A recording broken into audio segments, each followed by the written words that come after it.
Hello, this is John Weistrom with the Nightingale Kona Corporation. Today we're in the studio with Robert Kiyosaki, best-selling author of Rich Dad, Poor Dad, and today we'll be discussing the business of network marketing. And although Robert won't be speaking on behalf of any one particular network marketing organization, he will be discussing the 8 values of the network marketing business and why a person should or should not join a network marketing organization.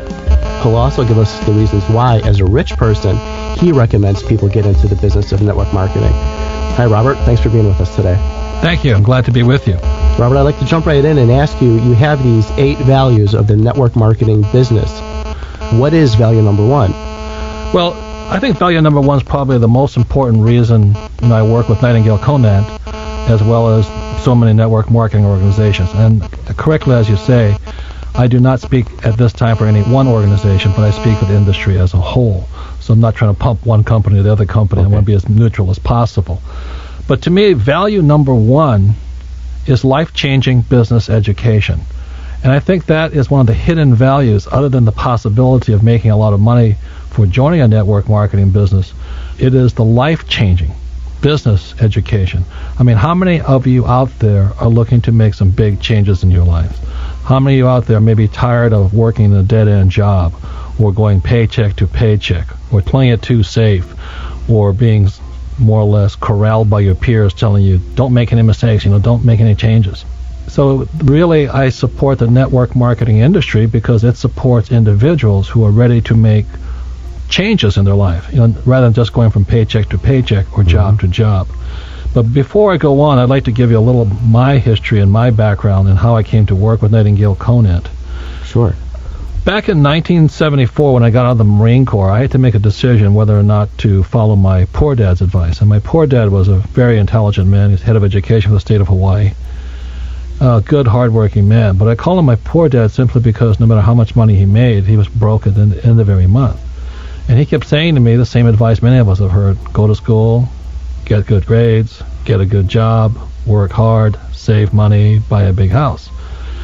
And when I came back from Vietnam, my poor dad at that time, although he was very successful, went to University of Chicago, Stanford, Northwestern, he was out of a job. And the reason he was out of a job was because he was more or less downsized. And the reason he was downsized was because, being a very honest man, he made the tragic mistake of running for lieutenant governor against the governor of the state of Hawaii. And as most of us know, the rules of government don't necessarily play always above board, above the table. Mm-hmm. And because he ran against his boss, the governor, he was then told he would never get a job in state government again. So here's a man, 50-something years old, dedicated public servant, a government employee, and he followed the rules of go to school, get good grades, and he did have great grades, work hard, study hard, and find a safe, secure job. But it didn't work for him. And even though it didn't work for him, he kept telling me to do the same thing. Go to school, get good grades, get a safe, secure job, save money, and play it safe. So here he is without work. He was forced to sort of liquidate his retirement account because he needed money to survive on. He bought one of those franchises that you can't lose, and a very famous ice cream franchise, and he lost. And he lost nearly all of his retirement money. He took it out early. So here he is, and he's 50 years old. I'm just back from Vietnam. I was a Marine helicopter pilot. And he's telling me the same old stuff, even though it stopped working. Go to school, get good grades, work hard, save money. So the reason I support Nightingale Conant network marketing, as well as your ongoing education for those who are willing to make the changes, is because we no longer live in the industrial age. Because my dad had industrial age thinking, which is go to school, get good grades, work hard, job security, a company will take care of you. Well, we all know that's not true today. Companies are not going to take care of you. They'll downsize you even if you have 14, 15 years with a company. So the rules have changed. We're in the information age, and we need more information.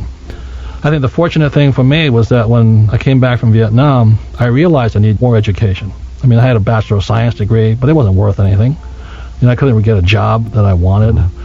The economy was bad. And my old man kept saying, go to school, get a good grade, get a job. I said, this is ridiculous. It stopped working for you. Why are you telling me to do that? And at that point, I decided I'd better listen to my rich dad. And my rich dad said, build businesses. So here I'm a college graduate. My degree is worth less. And I need new information. So I went to one of these big rallies in Honolulu, Hawaii, at the Honolulu International Center. And it was the first time I ever saw one of these huge, people call them motivational talks, but they're more than motivational. They're educational as well as philosophical as well as motivational. I remember seeing W. Clement Stone, and I went, wow, these guys stand up there, and these are captains of industries. They're not school teachers like I've been used to. They're not like my boss was a sales manager. These guys are leaders of their industry. And W. Clement Stone formed Combined Insurance. That day I sat there, I think I paid $60 for the ticket. I was a junior sales rep at that time for the Xerox Corporation, looking for new education, new information for a new direction in my life. And W. Clement Stone he blew me away. Here's this old man telling me things that my rich dad said, but my poor dad didn't.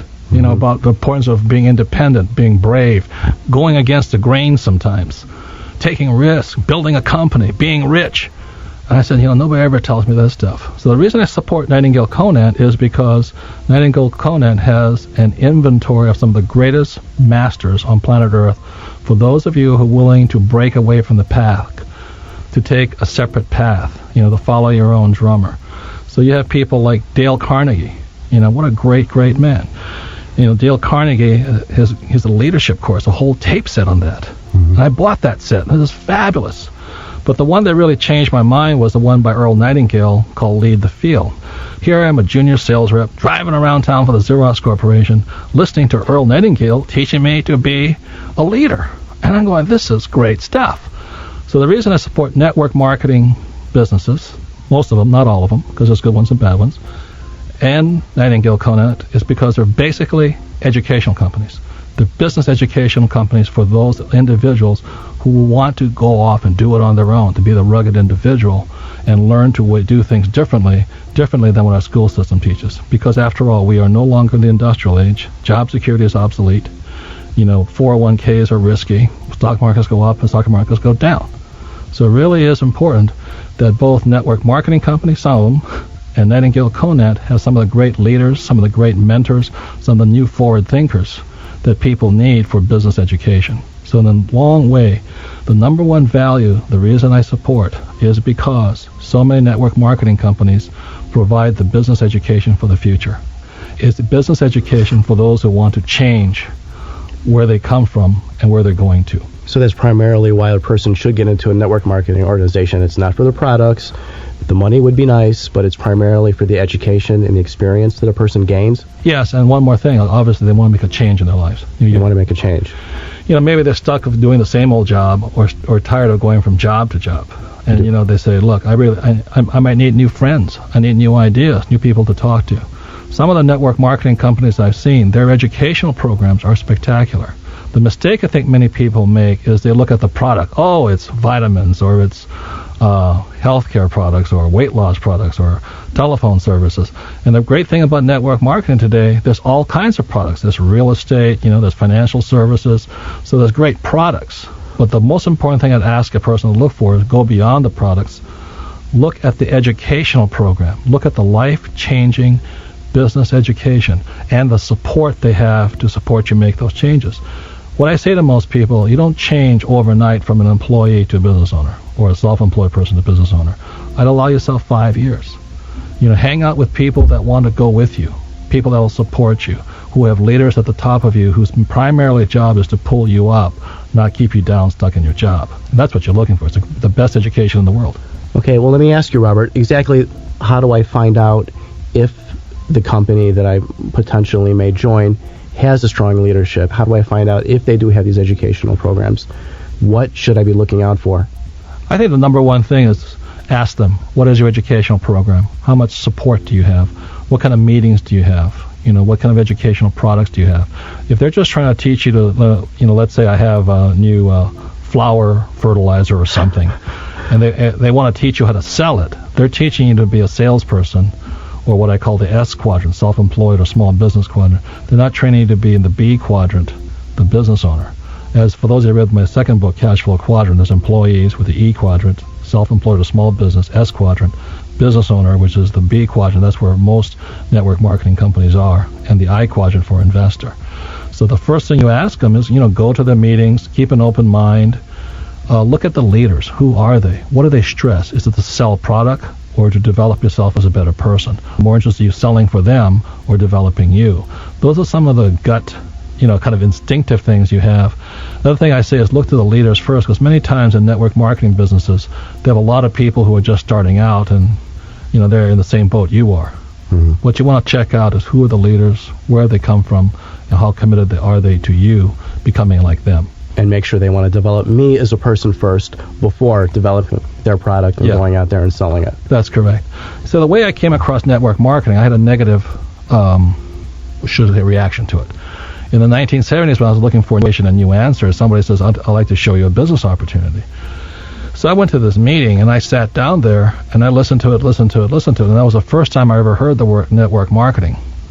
So I wasn't turned off, but I was turned off a little later on when I realized that I really didn't understand what they're trying to say to me. And then I walked out of the meeting simply because I can build a business. The reason I had a rich dad, the reason I build corporations today, is because my rich dad trained me to be a B quadrant individual.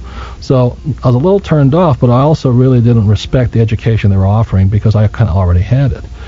But I'll just say one thing. Why I was attracted to the business was the word network or networking. And let me just say this about that word. I talk a lot about the power of words. Words are very, very important. There's words of rich people and words of poor people.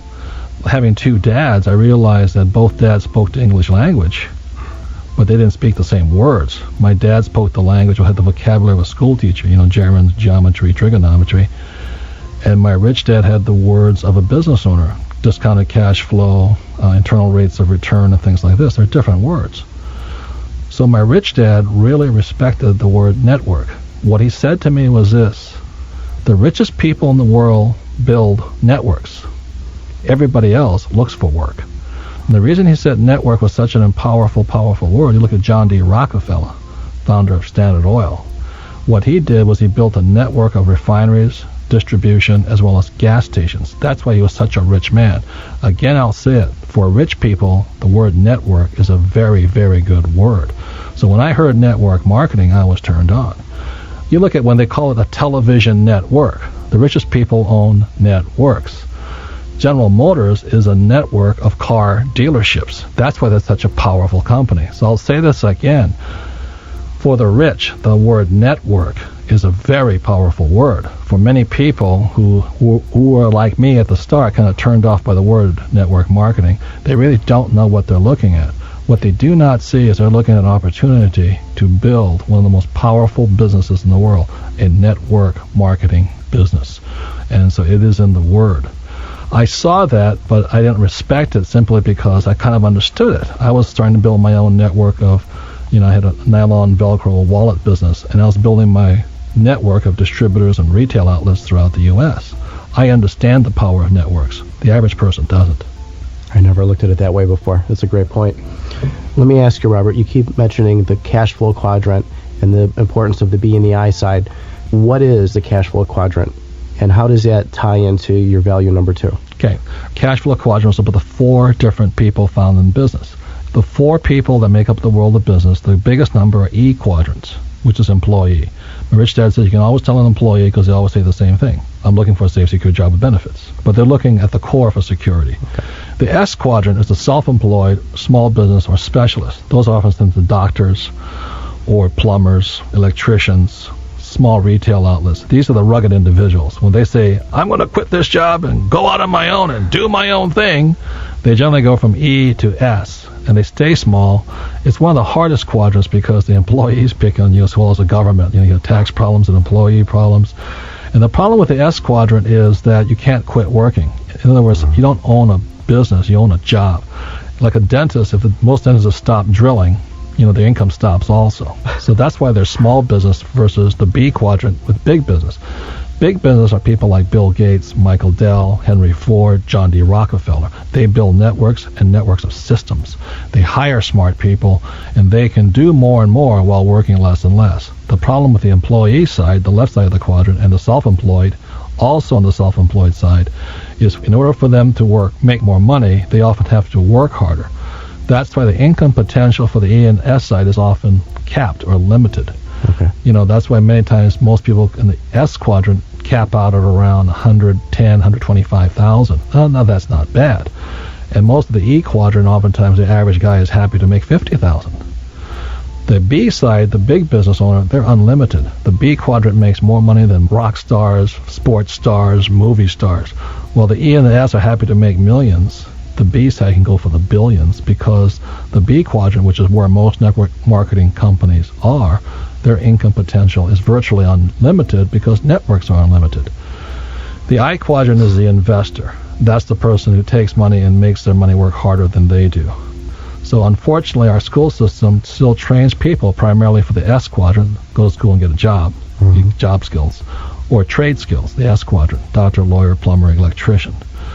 Network marketing trains people for the B quadrant, and that is the richest quadrant in the world. I'm not saying you have to want to be rich. This is what I'm going to say here. If you want to change, what you want to do is change quadrants. In other words, you don't want to go from job to job, which is the E quadrant, or E to S, which is my rich dad called psycho S, because you had to be Superman or a soloist, or you have to be a real star. It's hard. Like Tiger Woods is a star, not too many guys are going to beat Tiger Woods. So he said you have a better chance to be successful and rich in the B quadrant. So network marketing companies, the good ones, they have educational programs that take you from the E and the S to the B side. And as I said earlier, that's not an overnight process. It really is a change of core values, a different way of looking at things, a different context, a different paradigm. So once you find a company you want to hang out with or work with, allow yourself at least 5 years. Give yourself the time, hang out with new people, gain new skills, new realities, new values, and make that change slowly. I wouldn't expect to do it overnight. It took me years to make that change, because I came from a family that really believed in high education and job security. It was a value they had. It was not my rich dad's values. So that's what I mean by the difference between the E, S, and the B and the I. The beauty of a network marketing corporation, when people ask me, how do I make the change from the left side, the E and S side, to the B and I side, I say one of the best things you can do is join a network marketing corporation, simply because they'll change you from the inside as well as the outside. They'll have the support to have you make that change. I was fortunate that I had a rich dad and a bunch of other mentors to help me. But if you don't have that right away, then join a network marketing company. Even if you don't sell anything, hang out with them, spend time with them, go to the meetings, make new friends, and change the way you think and change the way you look at the world. It changes your mindset from the E and the S side, and it helps you transition into the B side. Yeah, that's very important. So the transition is more important. The beauty of a network marketing business, if you want to make $1,000 a month, good, stop there. But you also have the potential to make billions if you want to. That is the power of network. That is the power of the word network marketing. And once you can understand it and fully grasp it in your mind, your heart, and your soul, the change will be permanent and you'll never want to go back. Which leads right into value number 3, the value of access into the B quadrant and how important it is to be in that B quadrant. Right. When people say, I want to build my own business, I think sometimes they don't know how much money it takes, or how much skill it takes, and how much courage it takes. So the reason franchising back in the 50s and 60s became popular was because it was a low-risk, low-cost way of making that transition from E and S to B and I. So your franchise is in the B quadrant, like McDonald's or something like this. So you buy an operating system that is almost a no-fail system. Banks will lend you money for some franchises, but it won't let you money to start your own business because the failure rate is too high. So the beauty of a network marketing business is that it's low cost, probably less than $100 to maybe $300 to get in, where McDonald's is at least $1 million in a year's worth of time. So it's a low entry way for people to get the education, and like I say, the greatest value is education, to get into that quadrant. Nightingale Conant also has great products along that line too. Your inventory of great masters and great leaders is exceptional. One of the great tape sets you guys have is The Art of Exceptional Living by Jim Rohn. Beautiful, beautiful tape set. For those of you who need the inspiration, the spirit to carry on, even though sometimes you doubt yourself, Jim Rohn's work and Jim Rohn's ideas are priceless. So for those of you who are thinking about making the change, you may want to contact Nightingale Conant and look at that tape set, because it's a brilliant set to help you make those changes. Through that 5 years of period, you said it's a learning curve that it takes, or it's well said. A 5-year transition to stick with it. Yeah. But commitment's a scary word for guys, though. Commitment for 5 years. Do you have any words of wisdom to help us with that 5-year commitment? Number one thing is you got to find a friend who wants to go there with you. I mean, one of the best things I had was I had great friends, and it was a lonely journey because job security has its benefits, and don't get me wrong. And when we said, my best friend and I, we said we're going to quit our jobs at Xerox, which are high-paying jobs, and we're going to start our own businesses. Everybody said, you two clowns are going to fail, and we did. We lost my friend Larry Clark and I started the nylon and Velcro wallet business, and we failed. But in that failure, we found out who we were. We became stronger, and we vowed we'd never go back, even though we were broke and people were laughing at us. 10 years later, Larry Clark became Inc. magazine's Entrepreneur of the Year. Wow. The fastest growing home builder in business, and I became the best-selling author of Rich Dad, Poor Dad. And the thing was, I don't think I could have made it without Larry Clark or my wife, Kim, who has been a partner in my business. My wife is just absolutely gorgeous. And I know she didn't marry me for my money, because when we got together, I didn't have any money. All we had was a dream and the courage to keep going forward in spite of no guarantees. So I would not have made it without a great wife and great friends and people to support me along the way. I think that's the most important thing. If you have friends that are holding you back, you definitely should join a network marketing company, because you need new friends. And they all support you. That's what they're there for. It's the emotional support that's crucial. And Robert, just like you said, it's important to hang around like-minded individuals who support you in your goals and everything that you want to do. It's also to invest in the type of things that rich people do as opposed to poor people. Well said. And that would lead us into value number 4, investing in the same investments that the rich invest in. Yes, most people are not aware that the rich don't buy the same investments the poor buy. For those who see my board game CASHFLOW 101, there's the rat race and the fast track. The rat race is where the people who are buying 401ks, mutual funds, and average investments, what I call retail products. The fast track of CASHFLOW 101 is where the rich invest, and those are things of pre-IPO products. They're franchises. They're things like they're the high-yield investments. But by law, by U.S. securities law, if you're not a millionaire, according to the 1933 securities law, if you're not a millionaire, you cannot invest in the investments of the fast track. So there really are two tracks. You mean so you have to be a millionaire? The government says you have to have by at law. Least a net worth of $1 million to law. invest in these certain things? By law. Wow. And so one of the beauties of a network marketing business, I said it again, if you only want to make $1,000 a month extra, fine, that's your goal. But a network marketing business provides the opportunity not only to make a lot of money, but the second most important way to get rich is they allow you to invest in the investments of the rich.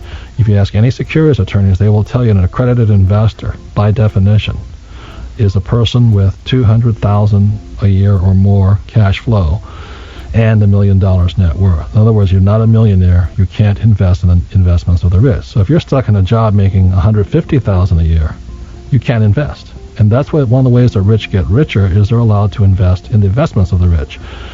Many of the people I've met who are very successful in network marketing businesses, they make even more money as investors because they're investing in the investments of the rich.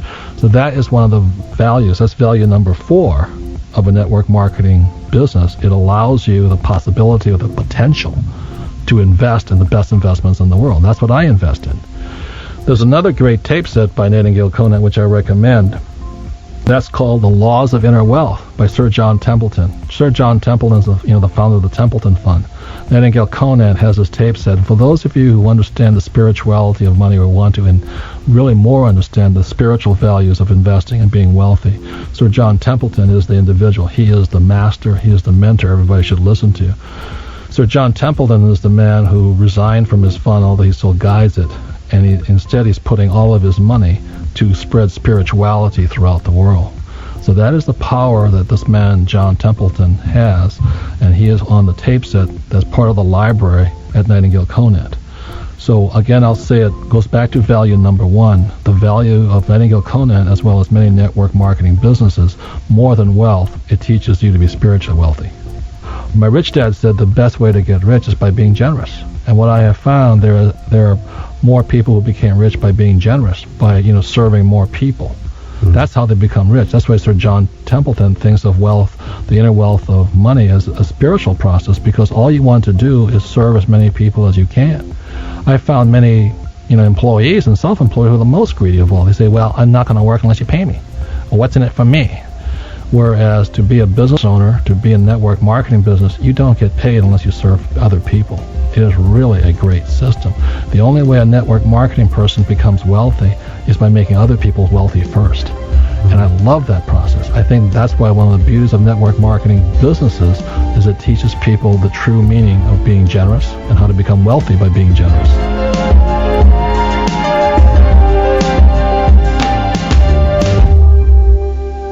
We've been talking to Robert Kiyosaki about the 8 values of the network marketing business, and we'll be right back with more of these values.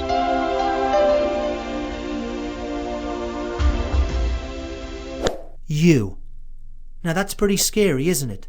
But you are, quite simply, the person in control of your own destiny. Whatever path in life you choose will be your free choice for better or worse. There is no one to blame for failure or to praise for success but you. The 7th Cavalry will not come charging across the hill to your rescue if things don't go as planned. Neither will Superman or the knight in shining armor on a white horse who used to save you as a child. It's up to you and you alone. President Harry Truman had a plaque on his desk in the White House that read, "The buck stops here." Make that your first resolve on the road to the top. Do not blame outside forces whenever things go wrong in your life. That's what people who don't succeed do. Face the facts. Somehow, whether through poor planning, lack of action, procrastination, or 1,000 other reasons, the blame comes directly back to you. Decide here and now that you are in charge of your own destiny and your own life. You don't need anyone else's permission to change your life. You don't have to plug away at a job you hate. You don't have to live in the same town or associate with the same people.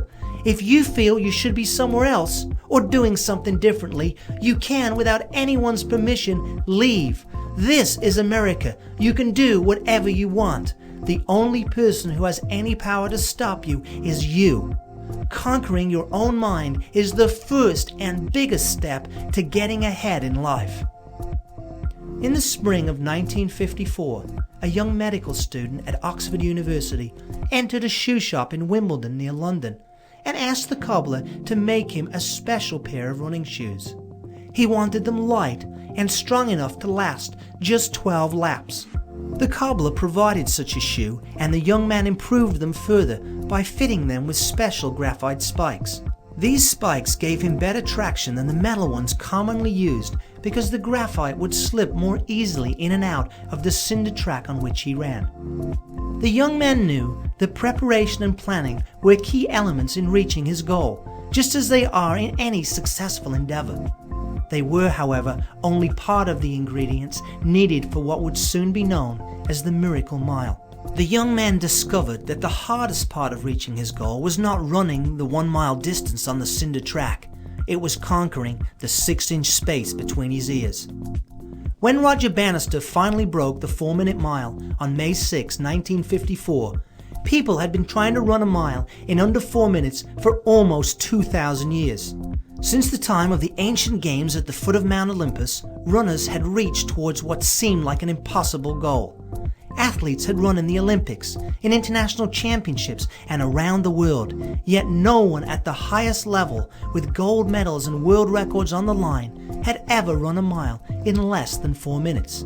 In fact, many of the coaches of Bannister's era actually believed that the attempt could well result in the death of the runner, thinking that the physical limits of human performance had been reached. If God had wanted man to be faster, they reasoned he would have given him 4 legs instead of 2. Nevertheless, within just a few weeks of Bannister's record-breaking run, several other runners had run the mile in less than 4 minutes. How was this possible? Did the entire human race suddenly get faster in the summer of 1954? Of course not. The answer is much simpler, and that is the first key in making it big. The answer, pure and simple, is that there was a mental limitation on the part of the runners. Because no one else had ever done it, the world's greatest athletes, either consciously or subconsciously, did not believe it could be done. In their minds, they reasoned that man had simply met the limits of speed and endurance, a few seconds short of the 4-minute mile. Once this fact had been proven wrong, runners across the globe decided that if Roger Bannister could run a mile in 4 minutes, well, so could they. If Bannister had looked at the record books or spoken to all those others who had tried before him, he would simply have given up his quest and never reached it. But he did not let other people's views or the supposed facts in the record books influence his resolve to succeed. He shed off limitations and went after his goal with a single-minded purpose that made him famous.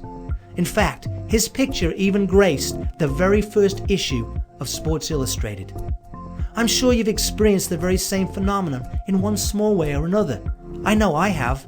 One very vivid mental breakthrough I can remember was as a kid of 15 playing golf.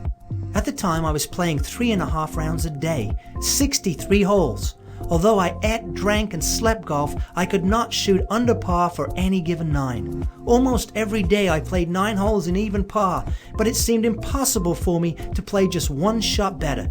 This went on all summer. Finally, one day at the end of the summer, I was playing the 9th hole even par when I missed the green and put my ball in a sand trap. I figured it was another disappointment, but then, out of nowhere, I holed my trap shot out for a birdie to go 1 under par. From that day on, I was able to play at least 9 holes under par on a very consistent basis. Now it's your turn. Picture for a moment some of your own mental barriers, the defeated ones. Think back right now. What are some of the things that you have done that at one time just didn't seem possible? Have you lost weight, or stopped smoking, earned a degree, or started your own business? Perhaps you've moved to a totally new part of the country. Think of the mental barriers you have conquered, no matter how small, and put that power to work in your life to help you remove the bigger mental barriers of achieving success. Once these mental barriers are conquered, it becomes easy, but the real rewards only go to those people who break the barriers quickly. Break out of all your mind's limitations. If you feel you are lacking in some of the skills you need to achieve your goals, you can pick them up as you go along. The important thing is to break your mental barriers right now. When I was 14 years old, I picked up a matchbox on which were written the words, "Someone is always doing what someone else said could not be done." Those words have stuck with me ever since, and I've repeated them regularly to those who say it can't. Can you imagine how ridiculous it must have seemed to think of actually putting a man on the moon at the beginning of World War II, just 30 years before it was to become a reality? They were still using wooden biplanes, yet someone dreamed that man could land on the moon and set about trying to make that dream come true. Hello, this is Robert Kiyosaki. I'm in the studio with my dear friend Keith Cunningham, and we're going to be doing this brief tape of an overview of a very important subject called how to raise capital. And that's a question people ask me, how do you do it, or what do I need to do, what do I need to study? And we won't give you all the answers in this 45-minute to an hour tape, but I think you'll get some good ideas of an overview of what it takes, how to raise capital, because so many times people come up to me and they said, I don't have any money to invest, what can I do? Or doesn't it take money to make money and all this? In reality, as a friend of both Keith and I, we've done a lot of business with, he always says that only lazy people use their own money. And what that means here is that many times the small investor can't invest because, number one, they're trying to use their own money, and number two, they don't know how to raise capital. So it's a very important subject. I think you'll get a brief overview of what it might take. So if I can give you a little bit of my background before I bring Keith in on this tape is, when I started my first company in 1997, I went out and raised capital. And unfortunately or fortunately, I found that I had a pretty good talent at it, and I raised about $1 million. And the reason I say it's unfortunate is because in many ways I had no business raising that capital. And the reason for that was I raised capital on a business that was poorly managed. We had explosive growth. But the 3 young men that started the company in the late 70s, the company went up with that money really high, were very successful, and came crashing down. The investors lost their money. When I went back to see my rich dad after the dust had settled and the business had crashed, he closed the door in his office. The secretaries knew I was going to get a chewing out of my life.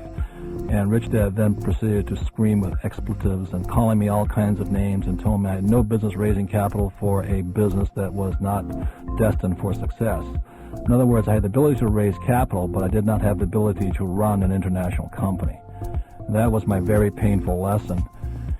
And he slammed the door in 1980 on me, and he said, you know, that until you know how to run a business, don't raise capital, period.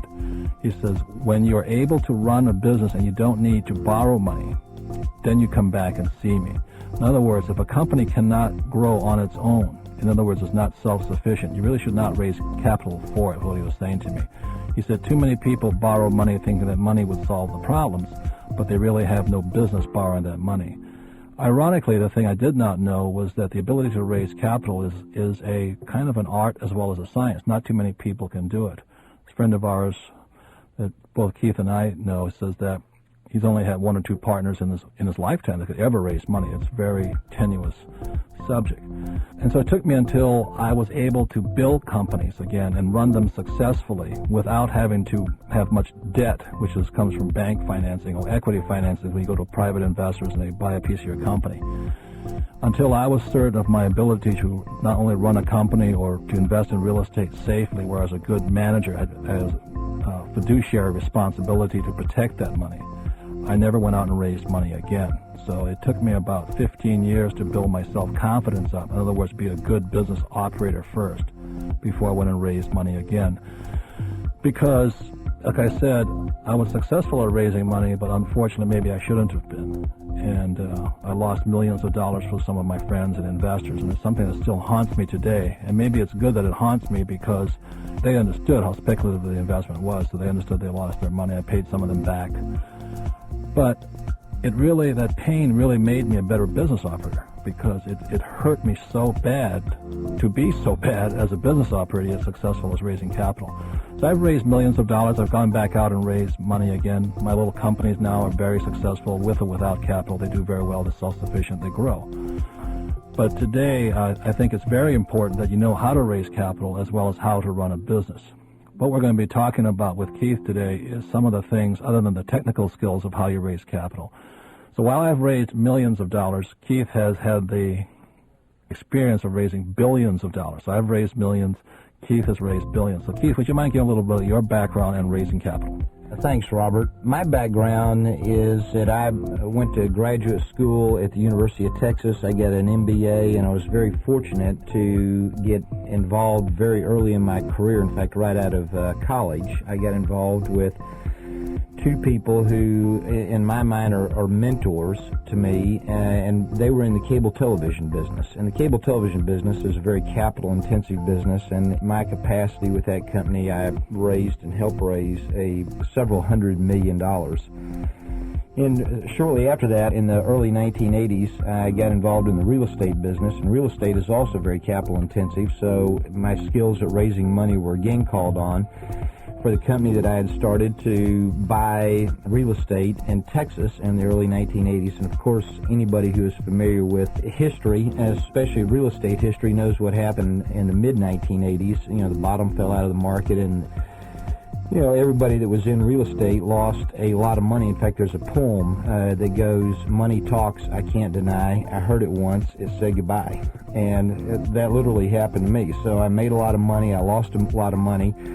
But throughout all that, you know, I had raised a lot of money for my particular businesses and with my partners. For the last 10 years or so, I have been, in effect, a doctor for companies, helping companies that are in trouble figure out what the problems are and then get turned around. In addition to that, I've started several companies, including some car washes that we may wind up talking about here in a few minutes, a chain of car washes. In addition, several other industries that I've been involved with include healthcare. I already mentioned real estate and communications, cable TV, telecommunications. And this business of raising money is, Robert is right, there is part science and part art. And I think the science part is actually a smaller piece to the process of raising money than the art part. So every time I personally want to understand the art and science of raising capital, I go to see Keith, because in my mind Keith is the person who is the expert on how to raise capital. Can you tell us a little bit about your experience, flying in on the Learjet and going to Wall Street and talking to the investment bankers and raising money, millions and millions and maybe $1 billion?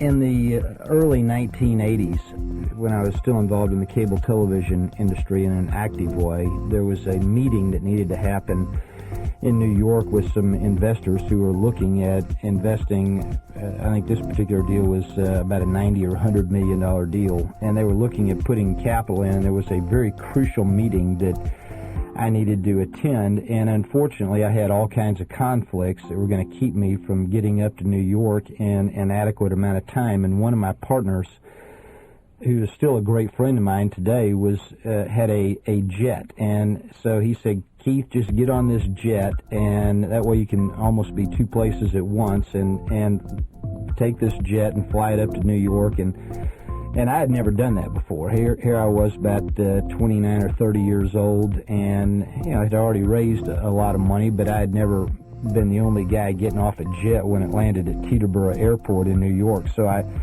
get on the jet, it whisks me to New York, I get off the jet, I get on this red carpet that they roll out because it's a private airport. There's a limo there to pick me up, and which is all fairly overwhelming for anybody, but especially for a young guy, who's still earning his stripes. And they whisked me into this meeting in New York. And one of the things that I found out in that particular process is that there is one of the pieces of the unknown is there's a big difference between being arrogant and being confident.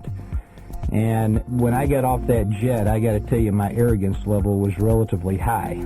As a matter of fact, looking back on it, I'm probably blushing right now, because even remembering the story, because I literally thought, shoot, this is pretty snappy. Here's a guy 29, 30 years old who's the only guy getting off a jet, getting into a limo, being whisked down to Wall Street to have a meeting on a $100 million deal. And I got to tell you, it took probably a day or a day and a half for me to come back to the real world and realize that it's okay to be confident, but it isn't okay to be arrogant in the process of going about and raising money. But also that was part of what we're going to talk about is part of the genre or the air of raising money. I mean, confidence and arrogance and all that do go hand in hand, because people have a hard time giving money to somebody they don't have any confidence, or in risking their money with somebody they don't have any confidence in. And that's what we're going to talk about today, because Keith has other tape sets. One is called The Keys to the Vault, which is the more technical, as well as some of the art forms on how to raise capital. You can find that on our website called richdad.com for those who would like to have more information from Keith on how to raise capital. And what is the name of the other tapes that you have? Success by Negotiation is another one. And these are all technical skills as well as art form skills you need to raise capital. But what this tape is about is many people want to know how to do it. In other words, they want the technical knowledge of how you raise capital. But there's more to it than just technical.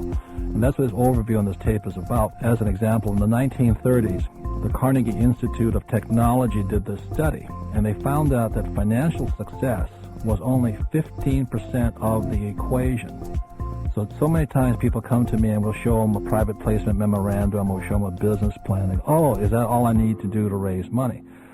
So they roar out and they put together the right prospectus or private placement memorandum. They get the attorneys to bless it, or they put the right business plan together, which is the technical side, which is the 15%. They may have that, but they go out and then they try to raise capital, and everybody says no to them. And this is a little bit of, I've asked Keith to come together and give you some highlights, maybe the 5 most important things you think that are outside the technical side. For instance, rolling off a private jet from Texas, that's part of the genre. So when you talk to the Wall Street brokers and all this, there's a need for that confidence when you walk into the boardroom, because they hear the investment bankers of Wall Street see 2 or 3 guys like you every single day. And if you walk in and you don't have the air of confidence or arrogance, that's as big a part of raising capital as your business plan or your idea. Would you agree with that? Yeah, I do. And somebody that Robert and I have both studied in the past is a man by the name of Buckminster Fuller. And one of the things Bucky talked about is that 99% of what happens is invisible. And to a large extent, I think the same thing is true with raising money, is that a huge percentage of what happens is the invisible part.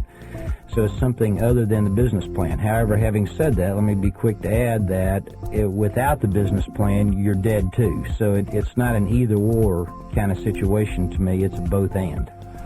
Keith and I were laughing this morning talking about, is it the way you dress? Is it the way you talk? And it's always different, because we were laughing about in the 1950s, you could have been this redneck, hayseed Texas rancher, and you could have come walking into Wall Street saying, you know, I was just stomping around on my property out there and all the cow manure, and I was stomping away, and all of a sudden this black stuff got stuck all over my feet. I think it looks like oil. And you could be the biggest hayseed redneck. And back in the 1950s, if you were a farmer from West Texas, because that's where they were striking all the oil, if you had cow manure and oil on your boots, they would have given you all the money in the world. That's the 1950s. Today, you walk in like that, they throw you out. But today, as in the year 2000 and beyond, you walk in looking like a nerd. In other words, you look like an internet geek, you know, somebody who has no social graces. Your eyeballs are glued to a computer screen, but you can write great internet code. And you say, I have an idea. They'll throw billions at you. But the hayseed farmer. So it really has nothing to do with just technical or the way you dress or the way you look or your MBA and things like this. A lot has to do with what the market's looking for also in raising capital. So these are the factors that are kind of interesting in this subject. It's more, like I was saying, it's more than the business plan. It's more than pro forma. It's more than the written documents. It's more than the blessing from the accountant and the attorneys.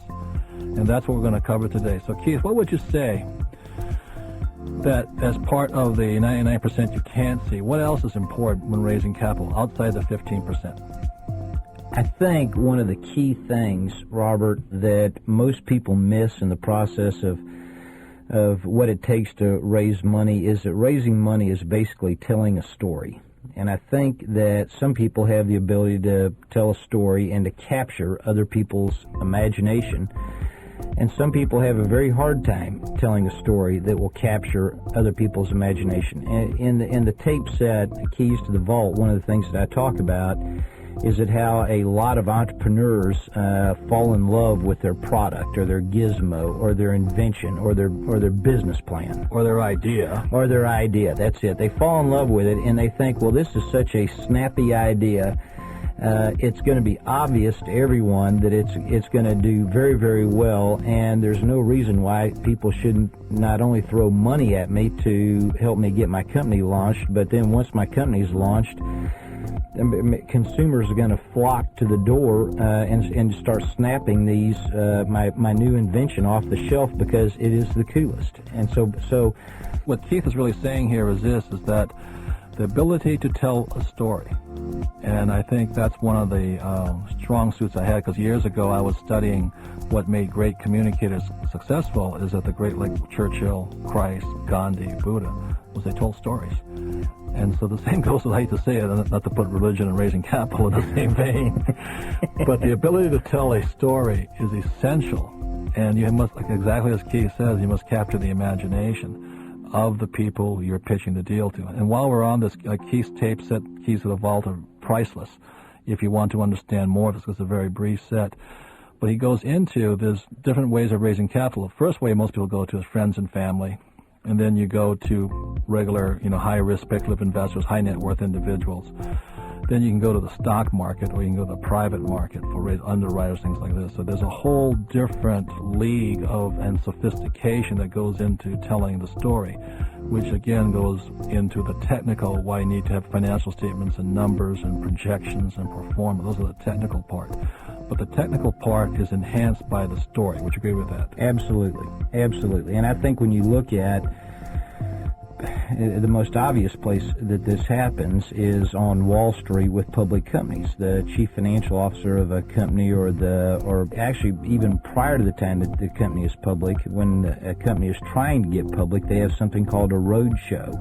Also called the dog and pony show. It's a dog and pony show. And what this looks like is that the senior management of the company that's trying to get public literally does a road show. They get on the road and might spend a month to 6 weeks having 5 to 6 meetings per day, every day, in different cities all over the country. And what they're attempting to do, the people they're talking to are brokers, Stockbrokers. stockbrokers in these major brokerage houses like Merrill Lynch and Goldman Sachs. And so they're going around the country attempting to generate interest in their idea or their company or their invention or whatever it is they're doing. And so the better they do at capturing people's imagination in the process of raising that capital and trying to get public, the greater the first day pop. And we've all seen what's happened with some of these internet companies, whose stock, opens at 15 and the first trade is at 45 and it ends the day at $115 a share. And that is all about built up demand that's been generated as a result of somebody's ability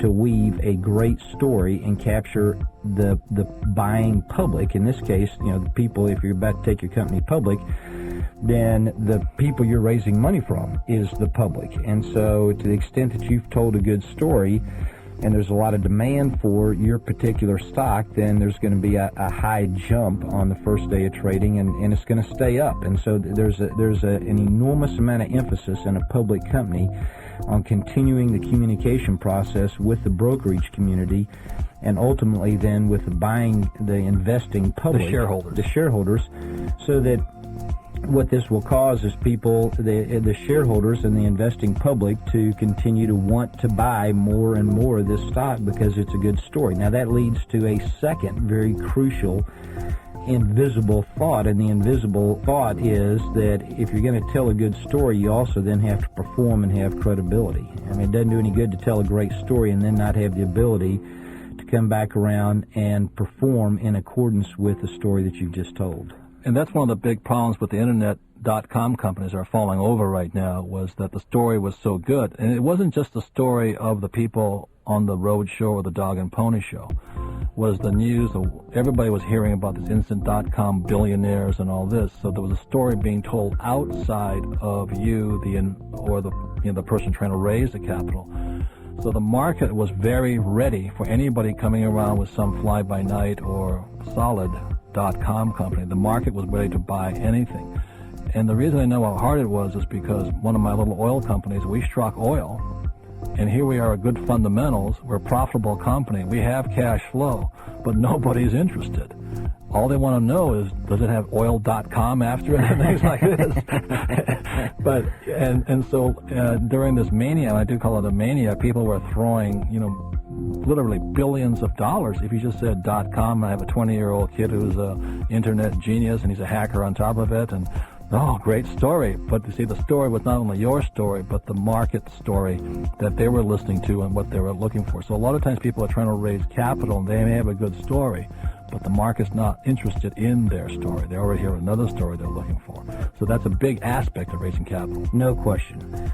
If you're in the process of raising money and you're looking for private money, and especially if you're going to go to a venture capital firm, venture capitalists tend to specialize in different aspects of the economy, or they specialize in different industries. And some of them have a specialization in healthcare and others don't. And if you go to a venture capitalist who does not have a specialization in healthcare with a healthcare deal, you're not going to get very far because you haven't given him the product that he knows something about. Yeah, they're already looking for a product. There's no question. As a matter of fact, the statistics that I have, most recent statistics, are that last year there was about $35 billion invested by venture capitalists in the United States. $35 billion. In addition, there is another $36 billion sitting in their vault waiting to be invested.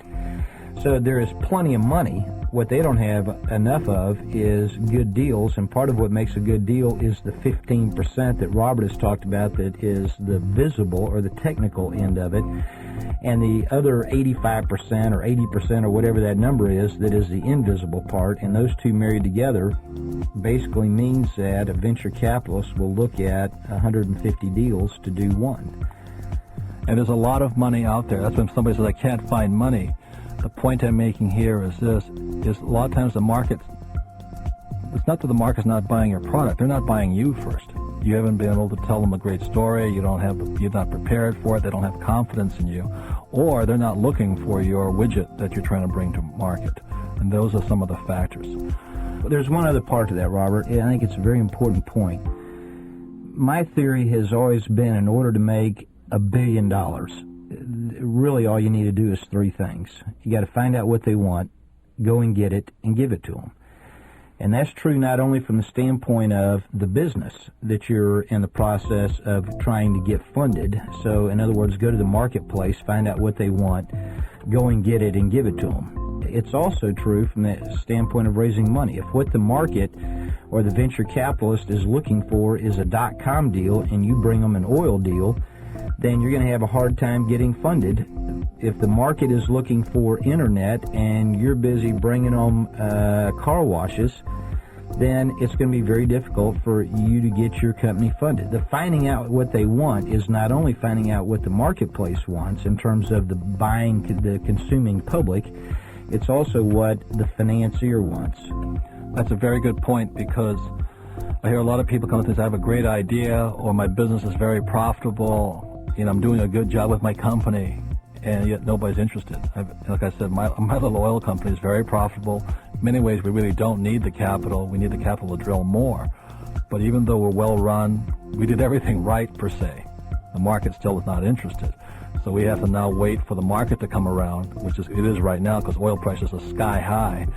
And again, then the buying public is now interested in oil again. So that's part of the genre, or part of the magic to raising capital beyond the 15%. I couldn't agree more. Most entrepreneurs make the, in my opinion, fatal mistake of falling in love with the invention or the product. And I think if you listen to the tape series that I have called Keys to the Vault, I go into this in an enormous amount of detail. And in summary, the issue is this.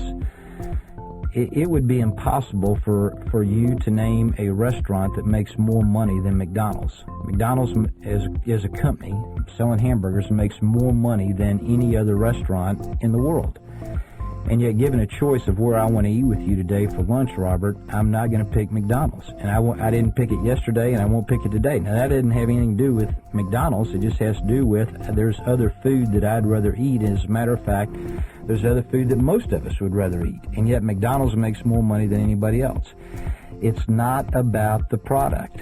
And what I say to people all the time, especially the guys in restaurants, they come up to me and says, I'm going to have the best food and the best product and the best service and the best location and a white tablecloth. And I keep trying to remind them that the companies that make the most money don't produce the best food.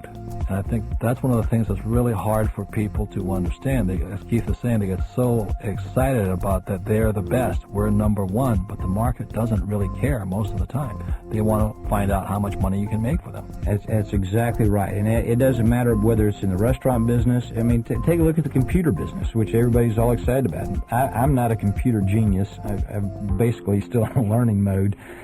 But my friends who really are good at computers have said for years that the Apple Macintosh system is superior to the Microsoft Windows system.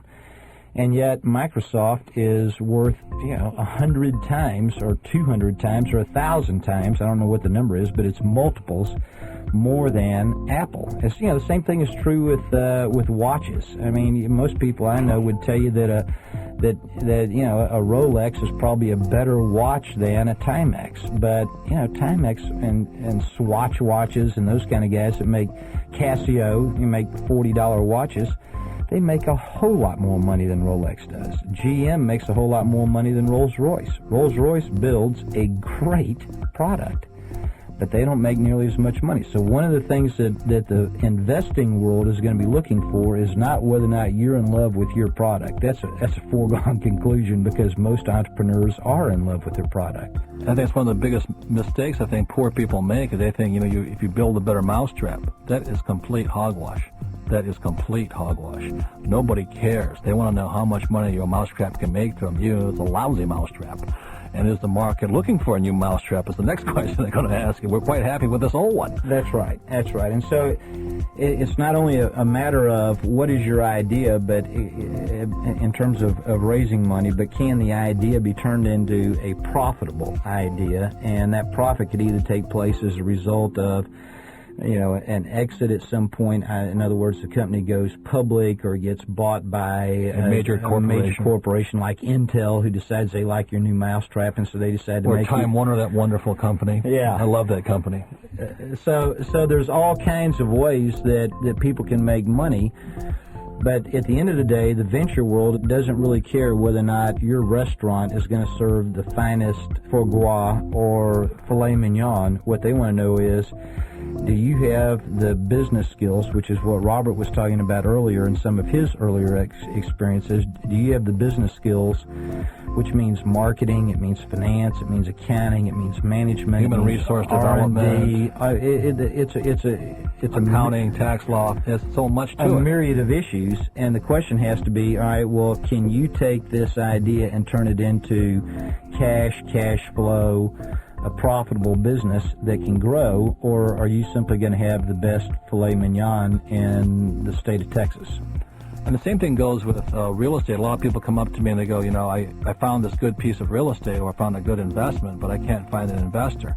And that's where, again, it goes back to the fundamentals, like we're talking about. You have to understand the numbers at this point. Write down a financial statement, show the numbers of the project you're doing it. And I had this one guy come to me from New York, and I said, you have this great investment deal. He wants me to put in $150,000 in a small apartment house and all this. But at the end of the day, there was no cash flow. I mean, there was no profit in it. I said, so why am I putting $150,000 in? He says, well, so when I read the numbers, because I could read them, he had an 80% management fee in there. I said, what is this expense here, management fee? He said, well, that goes to me. In other words, there was some cash flow, but he wanted me to put the money up so the cash flowed into his pocket. And I read this thing, I'm going, look, sweetheart, when you show an investor a projection on, let's say, this apartment house, was only like a $600,000 apartment house, you got to show the investor where the investor's going to make some money. Why am I giving you $150,000? We own 50-50, but you get 95% of the deal flow, the money flow. And he goes, what do you mean? Isn't that a good deal? I'm going, no. And that's where the numbers are part of the story. And if you're not able to read those numbers, hidden all those expenses is where a lot of times the guy presenting the deal is going to make a lot of money. And that's why financial literacy goes back to the basic skills again. You have to be able to read the deal. I agree. In addition to the issues or the invisible things of confidence versus arrogance and being able to exude credibility, being able to tell a good story and be a good storyteller and capture other people's imagination, I think one of the other things that is part of the 85% invisible is really a two-part thing. It's kind of the ability to listen and the ability to read people, and then part two is the ability to be flexible. A lot of times people go in with a pitch to the investor and investment world, to either investment bankers or if you're going public or to the venture capitalist, and they've got it in their mind, this is what the story looks like, and this is the kind of deal that I want to get done, and they get so wrapped up in their own story and their own, in effect, box that they've created on what the deal needs to look like, that they miss some very, very valuable input. Most investors that I know are very, very bright people, and they are in the business of taking risk. Well, if they have money, they did something right. That's exactly right. If they have extra money to invest, they're not dummies. That's exactly right. And oftentimes, right. If you're coming in as the dummy, presenting to somebody who has cash, and you expect them to be as dumb as you, they're going to just shoot you down because they can see you coming a mile away. That's exactly right. So in the process of making the pitch and telling this great story, one of the keys, I think, is the ability to read what's going on across the table from you and what facial expressions or what body language the person across the table is using, so that You can then, as the story is unwinding or unfolding, you have the ability to move it in a certain direction. And if you find out that you're in the process of putting them to sleep, or if you say something and a huge frown comes on their face, most important thing to do at that point is to stop and say, okay, what are you thinking? I mean, give me some feedback here. And once you start getting their feedback, keep in mind that the investment world is they're used to taking risk, and their whole goal is to find the hole in your deal. In other words, every deal's got places where it's weak, just like all human beings have some things that they're good at, and they have other things they're not so good at. And all deals have some place where there is a problem. One of the most important things you can do when you start hearing what that problem is be able to acknowledge that there is a problem, as opposed to being arrogant, and this is where the arrogance part comes in, as opposed to being arrogant and saying, oh, no, that's not a problem. I've had people pitch me a deal before, one specifically, and they've said, I said, well, who's your competition? And they've said, oh, we don't have any competition. I said, you know what? This meeting is over. I got no more interest. Everybody has got competition. That may not be direct competition, but everybody is competing for something. And it could be what you're competing for is people's disposable income. I remember in the cable television business, back in the early 1980s, actually early 1970s, people came to us all the time and said, you know, you're the only game in town. You have no competition. I said, that's not true. We're competing with magazines and newspapers and bowling alleys. We're competing for people's discretionary income. Free time, too. Free time. So there's always competition, and one of the things that you have to be able to do in the process of telling the story is read what's going on across the table from you and make sure that you take their input. So what you're attempting to do is to have the financier, the people with the money, become part of the process and helping you, so they feel like they're doing more than simply throwing, you know, $100,000 or $100 million at you and saying good luck and patting you on the back. They have to be a part of the process. And being part of the process means that they're going to have some input. They are smart people, and whatever idea, now it's not to say every idea that they have is right, but there has to be a willingness on your part as the person attempting to raise the money. There has to be a willingness on your part to at least acknowledge that they have brought up a good point, and you may have a counter to that point to help show them, all right, well, here's why that isn't that big an issue. And that's really where the flexibility part comes in, is that sometimes there needs to be a plan B or a plan C, so that when they raise the point, all right, well, what happens if you don't get Lucent Technologies as a customer? All right, well, good. If Lucent ain't going to be our customer, maybe Intel will. I think what Keith is saying here, Keith has, like I said, he's raised billions and I've raised millions. And so I come from the smaller investor level. What Keith is saying here is do not be afraid to pitch the deal, number one. But you've got to have some technical skills like cash flow analysis, you've got to get numbers together and all this. But the way you learn to be a good capital raiser is the investor sitting across from you will give you feedback. And I've had people argue with me instead of learn from me. I had this one guy says, what's a good idea? You're going to make a lot of money. I said, show me. No, you don't know what you're talking about. And he says, I'll show you when you give me the money.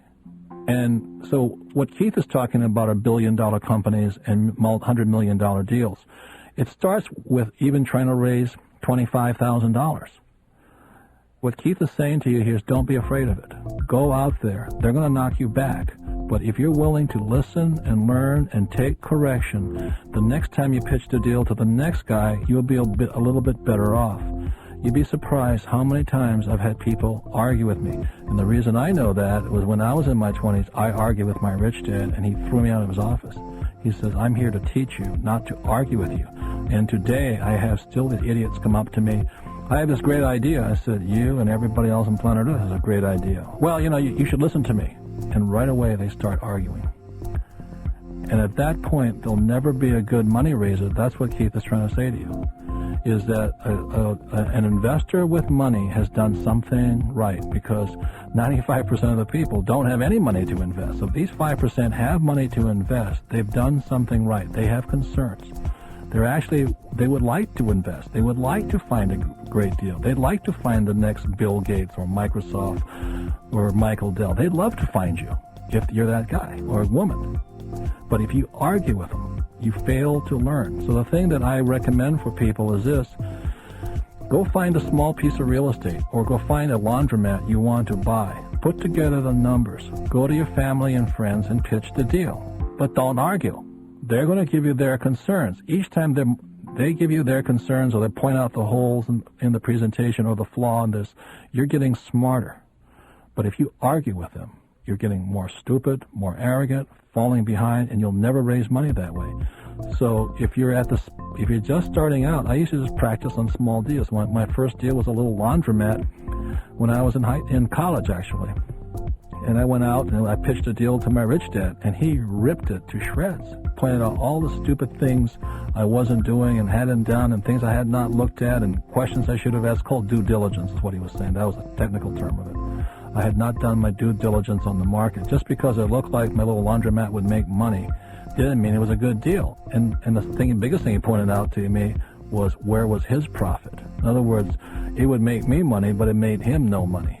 And all these things are how we learn. We learn by making mistakes.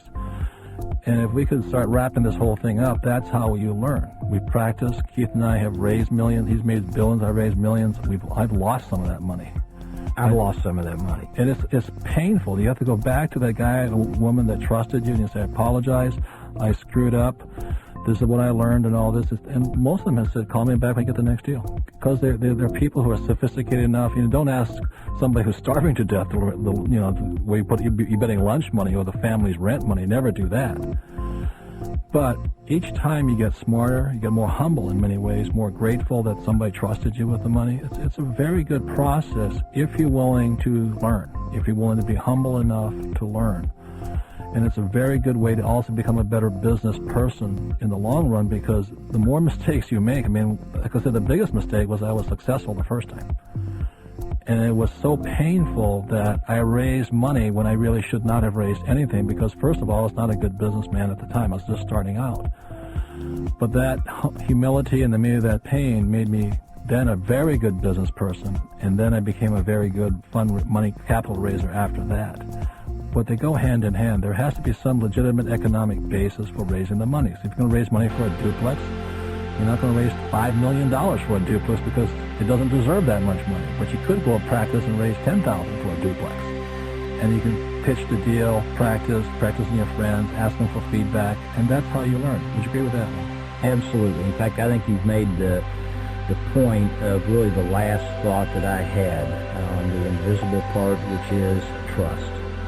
At the end of the day, what people are doing when you go to them and ask them for money and they agree to give you money, at the end of the day, there is a trust factor that comes into play. And I've given some thought as to how you go about quantifying that, and I don't have a good answer for that. But I do know that you and I, and everybody who's listening to this tape, have had an opportunity at some point in their life to meet somebody and then kind of walk away from that saying, I'm not really sure that I trust this person, and it doesn't have anything to do with how good the deal is, or the anything that numbers really happened. It may not be the deal. Maybe you just kind of walk away and say, I don't know, this feels a little greasy to me.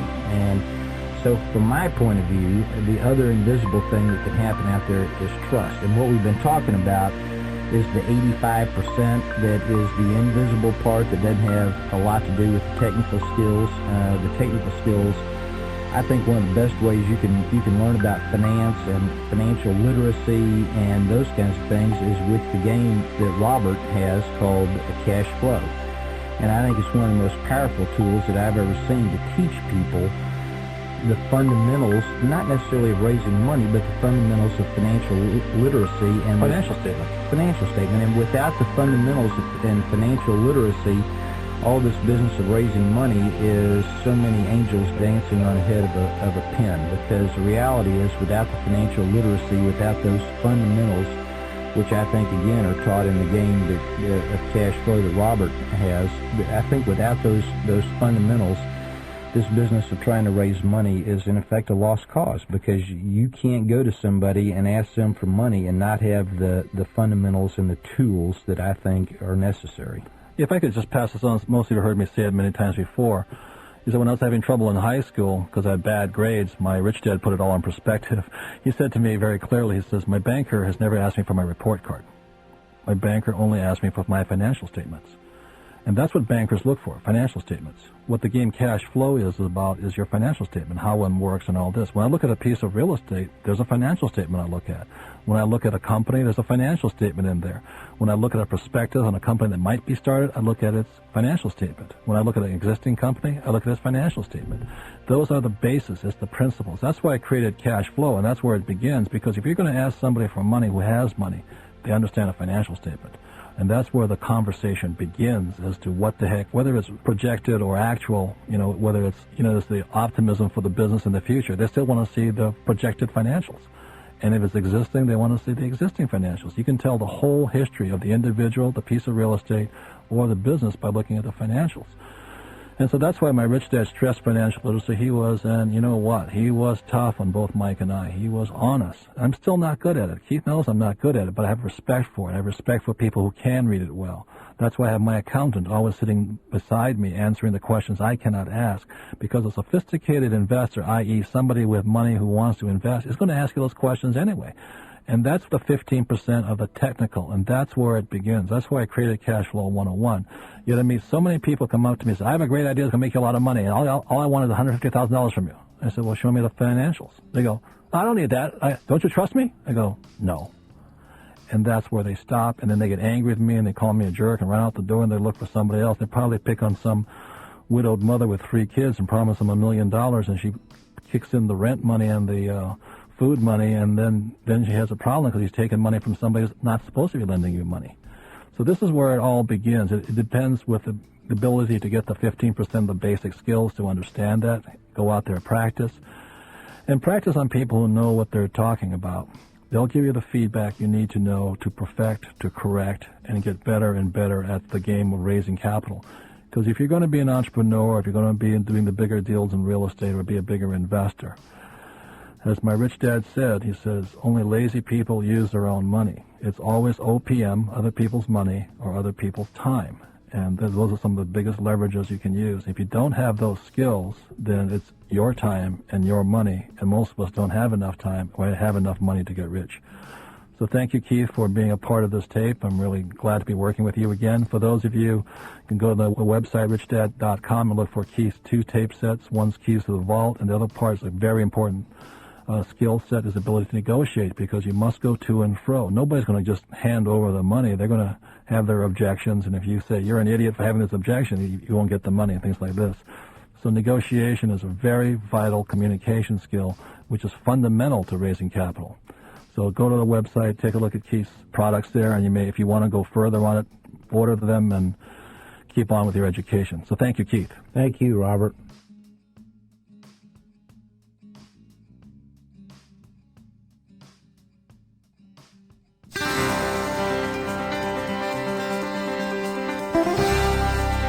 Time Warner Audiobooks presents Rich Dad's Cash Flow Quadrant, written by Robert T. Kiyosaki with Sharon L. Lecter, CPA, and read by Jim Ward. Hello, my name is Robert Kiyosaki. I am the author.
nor did I go into the world of self-employment or small business, also known as the S quadrant.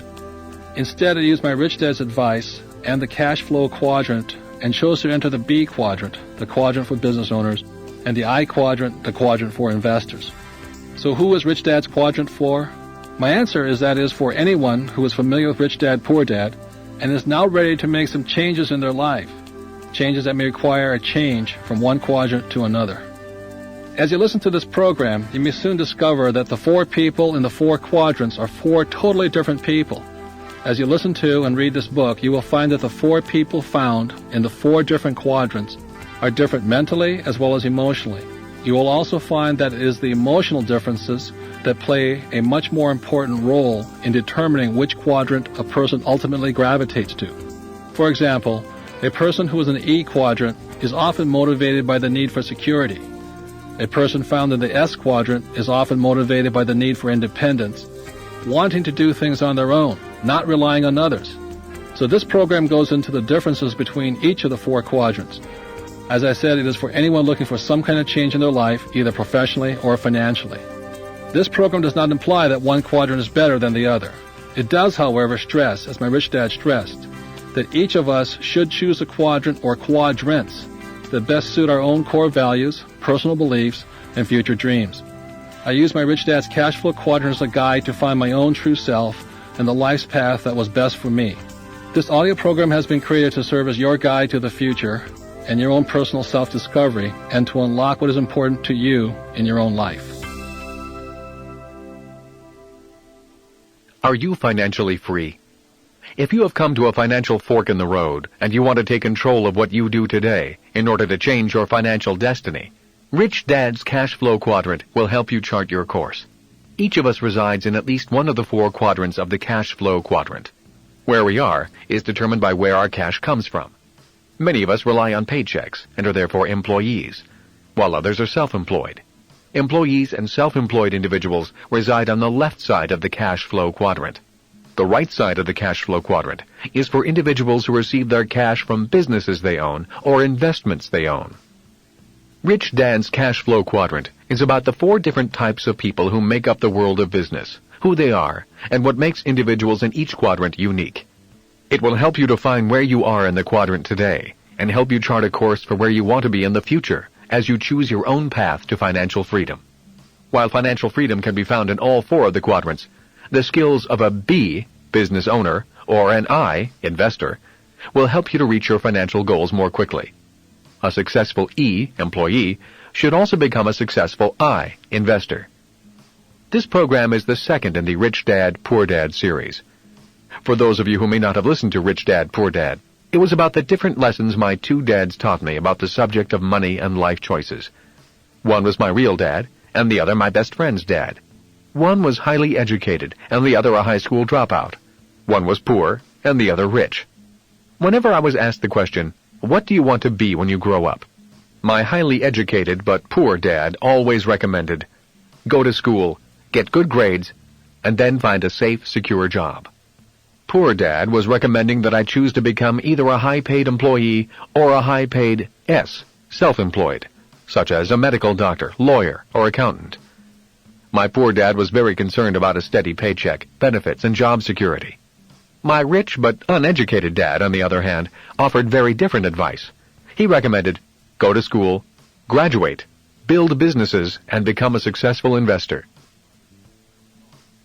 This audio program is for people who are ready to change quadrants. It is for people who are ready to move beyond job security and begin to achieve financial security. It is not an easy life's path, but the prize at the end is worth the journey. It is the journey to financial freedom. Rich Dad told me a simple story when I was 12 years old that has guided me to great wealth and financial freedom. It was Rich Dad's way of explaining the difference between the left side of the cash flow quadrant, the E, employee, and S, self-employed quadrants, from the right side, or the B, business owner, and I, investor quadrants. It goes, once upon a time there was this quaint little village. It was a great place to live except for one problem. The village had no water unless it rained. To solve this problem once and for all, the village elders decided to put out to bid the contract to have water delivered to the village on a daily basis. 2 people volunteered to take on the task, and the elders awarded the contract to both of them. They felt that a little competition would keep prices low and ensure a backup supply of water. The first of the 2 people who won the contract, Ed, immediately ran out, bought 2 galvanized steel buckets, and began running back and forth along the trail to the lake, which was a mile away. He immediately began making money as he labored morning to dusk, hauling water from the lake with his 2 buckets. He would empty them into the large concrete holding tank the village had built. Each morning, he had to get up before the rest of the village awoke to make sure there was enough water for the village when it wanted it. It was hard work, but he was very happy to be making money and for having one of the 2 exclusive contracts for this business. The second winning contractor, Bill, disappeared for a while. He was not seen for months, which made Ed very happy since he had no competition. Ed was making all the money. Instead of buying 2 buckets to compete with Ed, Bill had written a business plan, created a corporation, found 4 investors, employed a president to do the work, and returned 6 months later with a construction crew. Within a year, his team had built a large volume stainless steel pipeline which connected the village to the lake. At the grand opening celebration, Bill announced that his water was cleaner than Ed's water. Bill knew that there had been complaints about dirt in Ed's water. Bill also announced that he could supply the village with water 24 hours a day, 7 days a week. Ed could only deliver water on the weekdays. He did not work on weekends. Then Bill announced that he would charge 75% less than Ed did for the higher quality and more reliable source of water. The village cheered and ran immediately for the faucet at the end of Bill's pipeline. In order to compete, Ed immediately lowered his rates by 75%, bought 2 more buckets, added covers to his buckets, and began hauling 4 buckets each trip. In order to provide better service, he hired his 2 sons to give him a hand for the night shift and on weekends. When his boys went off to college, he said to them, "Hurry back, because someday this business will belong to you." For some reason, after college, his 2 sons never returned. Eventually, Ed had employees and union problems. The union was demanding higher wages, better benefits, and wanted its members to only haul 1 bucket at a time. Bill, on the other hand, realized that if this village needed water, then other villages must need water too. He rewrote his business plan and went off to sell his high-speed, high-volume, low-cost, and clean water delivery system to villages throughout the world. He only makes a penny per bucket of water delivered, but he delivers billions of buckets of water every day. Regardless if he works or not, billions of people consume billions of buckets of water, and all that money pours into his bank account. Bill has developed a pipeline to deliver money to himself as well as water to the villages. Bill lived happily ever after, and Ed worked hard for the rest of his life and had financial problems forever after. The end. This story of Bill and Ed has guided me for years. It has assisted me in my life's decision-making process. I often ask myself, am I building a pipeline or hauling buckets? And, am I working hard or am I working smart? The answers to those questions have made me financially free, and financial freedom is what this program is about. I've divided this program into 3 sections. In the first part, I will explore the differences between people in the 4 quadrants. The next section is about personal change, and identifies whom you have to be instead of what you have to do. The last section of this program will define the 7 steps that you can take on your path to change. Along the way, I will share more of my rich dad's secrets and help you choose your own path to financial freedom. Why don't you get a job? In 1985, my wife Kim and I were homeless. We were unemployed and had little money left from our savings. Our credit cards were exhausted, and we lived in an old brown Toyota with reclining seats that served as beds. At the end of 1 week, the harsh reality of who we were, what we were doing, and where we were headed began to sink in. Our homelessness lasted for another 2 weeks. A friend, when she realized our desperate financial situation, offered us a room in her basement. We lived there for 9 months. When friends and family were informed of our plight, the first question was always, "Why don't you get a job?" At first we attempted to explain, but in most instances we failed to clarify our reasons. To someone who values a job, it is difficult to explain why you might not want a job. Occasionally we did a few odd jobs and earned a few dollars here and there, but we did that only to keep food in our stomachs and gas in the car. I must admit that during moments of deep personal doubt, the idea of a safe, secure job with a paycheck was appealing. But because job security was not what we were looking for, we kept pushing on, living day to day, on the brink of the financial abyss. That year, 1985, was the worst of our lives, as well as one of the longest. Anyone who says that money isn't important obviously has not been without it for long. Kim and I fought and argued often. Fear, uncertainty, and hunger shortens the human emotional fuse, and often we fight with the person who loves us the most. Yet, love held the two of us together, and our bond as a couple grew stronger because of the adversity. We knew where we were going. We just did not know if we would ever get there. We knew we could always find a safe, secure, high-paying job. Both of us were college graduates with good job skills and solid work ethics. But we were not going for job security. We were going for financial freedom. In 1989, we were millionaires. Although financially successful in some people's eyes, we still had not reached our dreams. By then, we never had to work again for the rest of our lives. Barring any unforeseen financial disaster, we were both financially free. Kim was 37 and I was 47. It doesn't take money to make money. I often hear people say it takes money to make money. I disagree. We had no money when we started, and we were in debt. It also does not take a good formal education. Many successful people have left school without receiving a college degree. People such as Thomas Edison, Henry Ford, Bill Gates, Ted Turner. So what does it take? My answer? It takes a dream, a lot of determination, a willingness to learn quickly, and the ability to use your God-given assets properly, and to know which sector of the cash flow quadrant to generate your income from. Which quadrant do you generate your income from? Rich Dad's cash flow quadrant represents the different methods by which income or money is generated. For example, an employee earns money by holding a job and working for someone else or a company. Self-employed people earn money working for themselves. A business owner owns a business that generates money, and investors earn money from their various investments. In other words, money generating more money. Different methods of income generation require different frames of mind, different technical skills, different educational paths, and different types of people. Different people are attracted to different quadrants.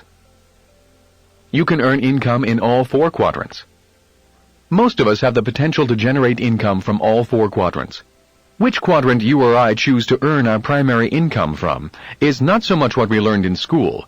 It is more about who we are at the core, our core values, strengths, weaknesses, and interests. It is these core differences that attract us to or repel us from the four quadrants. For example, a medical doctor could choose to earn income as an employee and join the staff of a large hospital, or work for the government, the public health service, become a military doctor, or join the staff of an insurance company needing a doctor on its staff. The same doctor could also decide to earn income as an S, self-employed, and start a private practice, setting up an office, hiring staff, and building a private list of clients. Or the doctor could decide to become a B, business owner, and own a clinic or laboratory, and have other doctors on staff. The doctor probably would hire a business manager to run the organization. In this case, the doctor would own the business but not have to work in it. The doctor could also decide to own a business that has nothing to do with the medical field, while still practicing medicine somewhere else. In this case, the doctor would be earning income as both an E, employee, and as a B, business owner. As an I, investor, the doctor also could generate income from being an investor in someone else's business, or in vehicles like the stock market, bond market, and real estate. The important words are generate income from. It is not so much what we do, but more how we generate income. More than anything, it is the internal differences of our core values, strengths, weaknesses, and interests that affect which quadrant we decide to generate our income from. Some people love being employees, while others hate it. Some people love owning companies but do not want to run them. Others love owning companies and also love running them. Certain people love investing, while others only see the risk of losing money. Most of us are a little of each of these characters. Being successful in the four quadrants often means redirecting some internal core values. Not all quadrants are equal. By knowing the different features of each quadrant, you'll have a better idea as to which quadrant or quadrants might be best for you. For example, one of the reasons I chose to work predominantly in the B, business owner, and I, investor quadrants, is because of tax advantages. For most people working on the left side of the quadrant, there are few legal tax breaks available. Yet legal tax breaks abound on the right side of the quadrant. By working to generate income in these quadrants, I could acquire money faster and keep that money working for me longer without losing large chunks to pay taxes. When people ask why Kim and I were homeless back in 1985, I tell them it was because of what my rich dad taught me about money. For me, money is important, yet I did not want to spend my life working for it. That is why I did not want a job. If we were going to be responsible citizens, Kim and I wanted to have our money work for us rather than spend our lives physically working for money. That is why the cash flow quadrant is so important. It distinguishes between the different ways in which money is generated. There are ways of being responsible and creating money other than physically working for it. But in order to embrace wealth, it is essential to understand your relation to it. My highly educated dad had a strong belief that the love of money was evil, that to profit excessively meant you were greedy. He often said, "I'll never be rich," or "investing is risky," or "money isn't everything." My rich dad had a different point of view. He thought it foolish to spend your life working for money and pretend that money was not important. Rich dad believed that life was more important than money, but money was important for supporting life. He often said, "You only have so many hours a day, and you can only work so hard. So why work hard for money? Learn to have money, and people work hard for you, and you can be free to do the things that are important." To my rich dad, what was important was to have lots of time to raise his kids, to have money to donate to charities and projects he supported, to bring jobs and financial stability to the community, to have time and money to take care of his health, and to be able to travel the world with his family. "Those things take money," said Rich Dad. "That is why money is important to me. Money is important, but I don't want to spend my life working for it." It was my rich dad who often referred to the cash flow quadrant when I was a young boy. He would explain to me the difference between someone who was successful on the left side versus the right side. Having two dynamic and successful father figures around me gave meaning to what each was saying. But it was what they were doing that allowed me to begin to notice the differences between the ES side of the quadrant and the BI side.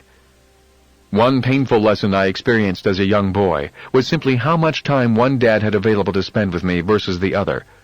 As the success and prominence of both dads grew, it was obvious that one dad had less and less time to spend with his wife and 4 children. My real dad was always on the road, at meetings, or dashing off to the airport for more meetings. The more successful he got, the fewer dinners we had together as a family. Weekends he spent at home in his crowded little office, buried under paperwork. My rich dad, on the other hand, had more and more free time as his success grew. One of the reasons I learned so much about money, finance, business, and life was simply because my rich dad had more and more free time for his children and me. Although both dads made more and more money as they became successful, my real dad, the educated one, also got further into debt. So he'd work harder and suddenly find himself in a higher income tax bracket. His banker and accountant would then tell him to buy a bigger house for the so-called tax break. My dad would follow the advice and buy a bigger house, and soon he was working harder than ever so he could make more money to pay for the new house, taking him even further away from his family. My rich dad was different. He made more and more money but paid less in taxes. He too had bankers and accountants, but he was not getting the same advice my highly educated dad was getting. Yet the driving force that would not allow me to stay on the left side of the quadrant was what happened to my highly educated but poor dad at the peak of his career. In the early 1970s, I was already out of college and in Pensacola, Florida, going through pilot training for the Marine Corps, on my way to Vietnam. My educated dad was now the superintendent of education for the state of Hawaii and a member of the governor's staff. One evening, my dad phoned me in my room on base. "Son," he said, "I'm going to resign from my job and run for lieutenant governor of the state of Hawaii for the Republican Party." I gulped and then said, "You're going to run for office against your boss?" "That's right," he replied. "Why?" I asked. "Republicans do not have a chance in Hawaii. The Democratic Party and the labor unions are too strong." "I know, son. I also know that we do not have a prayer of winning. Judge Samuel King will be the candidate for governor, and I will be his running mate." "Why?" I asked again. "Why run against your boss if you know you're going to lose?" "Because my conscience won't let me do anything else. The games these politicians are playing disturb me." "Are you saying they're corrupt?" I asked. "I don't want to say that," said my real dad. He was an honest and moral man who rarely spoke badly about anyone. He was always a diplomat. Yet I could tell from his voice that he was angry and upset when he said, I'll just say that my conscience bothers me when I see what goes on behind the scenes. I could not live with myself if I turned a blind eye and did nothing. My job and paycheck are not as important as my conscience." After a long silence, I realized that my dad's mind was made up. "Good luck," I said quietly. "I'm proud of you for your courage, and I'm proud to be your son." My dad and the Republican ticket were crushed, as expected. The re-elected governor sent the word out that my dad was never to get a job again with the government for the state of Hawaii, and he never did. At the age of 54, my dad went looking for a job, and I was on my way to Vietnam. At middle age, my dad went from jobs with big titles and low pay to more jobs with big titles and low pay. He was a tall, brilliant, and dynamic man who was no longer welcome in the only world he knew. He tried starting several small businesses, and even bought a famous franchise, but they all failed. As he grew older and his strength slipped away, so did his drive to start over again. His lack of will became even more pronounced after each business failure. He was a successful E employee, trying to survive as an S, self-employed, a quadrant in which he had no training or experience and for which he had no heart. He loved the world of public education, but he could not find a way to get back in. He died frustrated and a little angry, yet he died with a clear conscience. So what kept me going in the darkest of hours? It was the haunting memory of my educated dad sitting at home waiting for the phone to ring, trying to succeed in the world of business, a world he knew nothing about. That, and the joyous memory of seeing my rich dad grow happier and more successful as his years went on, inspired me. Instead of declining at age 54, rich dad blossomed. His years of methodically building businesses and investing were paying off, and he was on his way to becoming one of the richest men in the islands. The cash flow quadrant is more than 2 lines and some letters. If you look below the surface, you will find completely different worlds as well as different ways of looking at the world. As a person who has looked at the world from both the left side of the quadrant and the right side, I can honestly say the world looks much different depending on which side you are on. One day over lunch, I talked to my rich dad about my educated dad. "Your father and I are not the same people at the core," said rich dad. "While we are both human beings, we both have fears, doubts, beliefs, strengths, and weaknesses. We respond or handle those core similarities differently. How we respond to those differences is what causes us to remain in one quadrant or another. When your dad tried to cross over from the E, employee quadrant, intellectually he could understand the process, but he couldn't handle it emotionally. When things did not go smoothly and he began to lose money, he did not know what to do to solve the problems. So he went back to the quadrant he felt most comfortable in. The E and sometimes S quadrant, I said. Rich Dad nodded his head. When the fear of losing money and failing becomes too painful inside, a fear we both have, he chooses to seek security, and I choose to seek freedom. Even though we're all human beings, when it comes to money and the emotions attached to money, we all respond differently. And it's how we respond to those emotions that often determines which quadrant we choose to generate our income from. Different quadrants, different people, I said. That's right, said Rich Dad. And if you're going to be successful in any quadrant, you need to know more than just technical skills. You also need to know the core differences that cause people to seek different quadrants. Know that, and life will be much easier. What are the differences? How do I tell if people are in E, S, B, or I without knowing much about them? One of the ways is by listening to their words. A person who comes from the E, or employee quadrant, might say, I am looking for a safe, secure job with good pay and excellent benefits. A person who comes from the S, or self-employed quadrant, might say, my rate is $35 per hour, or my normal commission rate is 6% of the total price, or I can't seem to find people who want to work and do the job right, or I've got more than 20 hours into this project.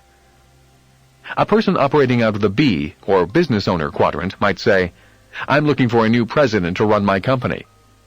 Lastly, someone operating out of the I, or investor quadrant, might say, is my cash flow based on an internal rate of return or net rate of return? Words are tools. Once my rich dad knew who the person he was interviewing was at the core, at least for that moment, he would know what that person was really looking for, what he had to offer, and what words to use when speaking to him. Rich Dad always said, words are powerful tools.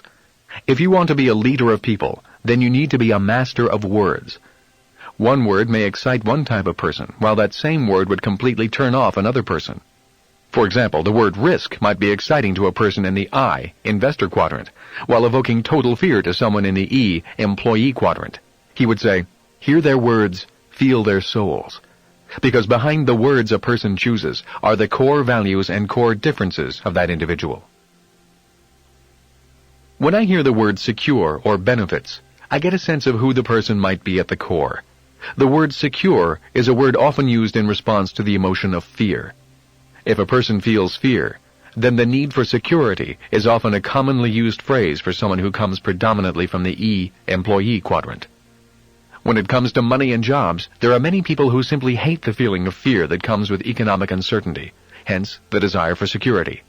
The word benefit means people would also like some kind of additional reward that is spelled out, a defined and assured extra compensation, such as a health care or retirement plan.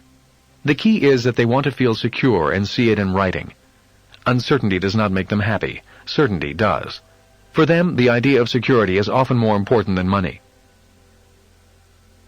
The S, self-employed, want to be their own bosses, or they like to do their own thing.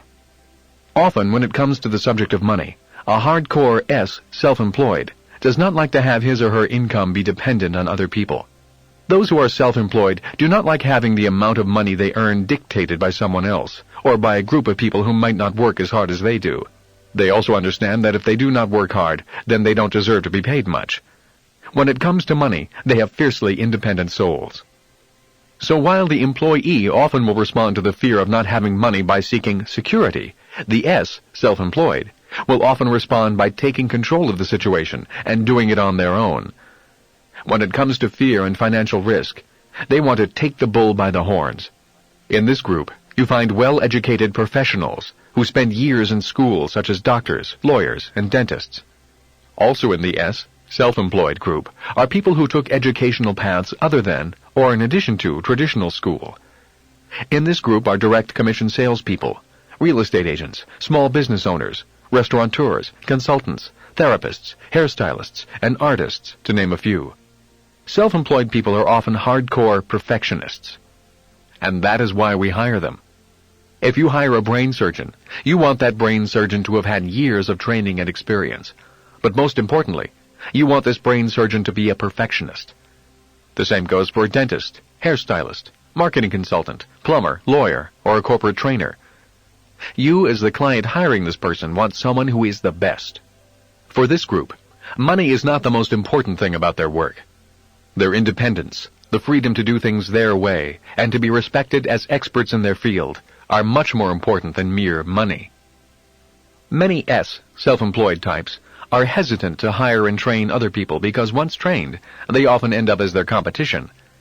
This in turn keeps them working harder and doing things on their own. The B, business owner, can almost be the opposite of the S, self-employed. Those who are true Bs like to surround themselves with smart people from all four categories.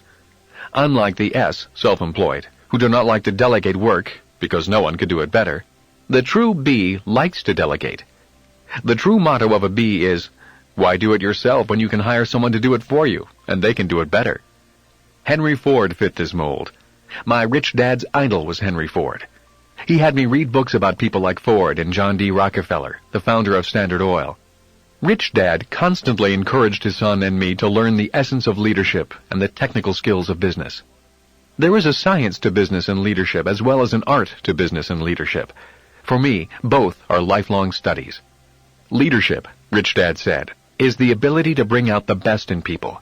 So he trained his son and me in the technical skills necessary to become successful in business. Technical skills such as reading financial statements, marketing, sales, accounting, management, production, and negotiations. And he really stressed that we learn to work with and lead people. Rich Dad always said, the technical skills of business are easy. The hard part is working with people. The difference between an S type of business and a B type of business is, those who are true Bs, business owners, can leave their business for a year or more and return to find their business more profitable and running better than when they left. In a true self-employed type business, if the S left for a year or more, the chances are there would be no business left to return to. So what causes the difference? Saying it simply, an S, self-employed, owns a job. A B, business owner, owns a system and then hires competent people to operate the system. Or, put another way, in many cases the S, self-employed, is the system. That is why they cannot leave.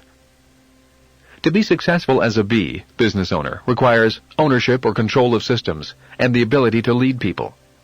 For S's, self-employed, to evolve into B's, business owners, they need to convert who they are and what they know into a system, and many are not able to do that. Or they are often too attached to the system. Many people come to me for advice on how to start a company or ask me how to raise money for a new product or idea. I listen, usually for about 10 minutes. And within that time I can tell where their focus is. Is it the product or the system of business? In those 10 minutes, I most often hear words such as these. Remember the importance of being a good listener and allowing words to direct you to the core value of a person's soul. This is a far better product than company XYZ makes. I've looked everywhere and nobody has this product. I'll give you the idea for this product. All I want is 25% of the profits. I've been working on this product, book, music score, invention for years. These are the words of a person generally operating from the left side of the quadrant, the E, employee, or S, self-employed side. Since I need to be gentle at this time, because we are dealing with core values and ideas, at this point of the conversation, I often use the McDonald's hamburger example for clarification. I slowly ask, can you personally make a better hamburger than McDonald's? So far, 100% of the people I have talked with about their new idea or product have said yes. At this point, I ask them the next question. Can you personally build a better business system than McDonald's? Some people see the difference immediately, and some do not. And I would say the difference is whether the person is fixated on the left side of the quadrant, which is focused on the idea of the better burger, or on the right side of the quadrant, which is focused on the system of business. I do my best to explain that there are a lot of entrepreneurs out there offering far superior products or services, but only McDonald's has the system that has served billions of burgers. The reality is, there are unlimited new ideas, billions of people with services or products to offer, millions of products, and only a few people who know how to build excellent business systems. Bill Gates of Microsoft did not build a great product. He bought somebody else's product and built a powerful global system around it. The I, investor, makes money with money. They do not have to work because their money is working for them. The I, investor quadrant, is the playground of the rich. Regardless of which quadrant people make their money in, if they hope someday to be rich, they ultimately must come to the I quadrant. It is in the I quadrant that money becomes converted to wealth. The cash flow quadrant simply makes distinctions on how income is generated. If you are an E, employee, you have a job. If you are an S, self-employed, you own a job. But if you own a system and people work for you, you are a B, business owner.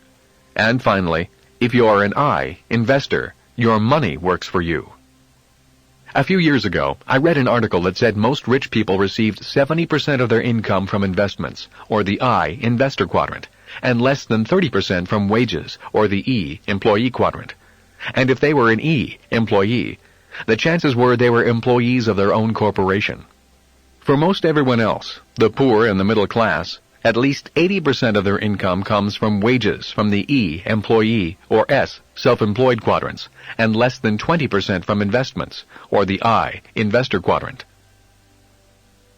Although my wife and I were millionaires by 1989, we were not financially free until 1994. There is a difference between being rich and being wealthy.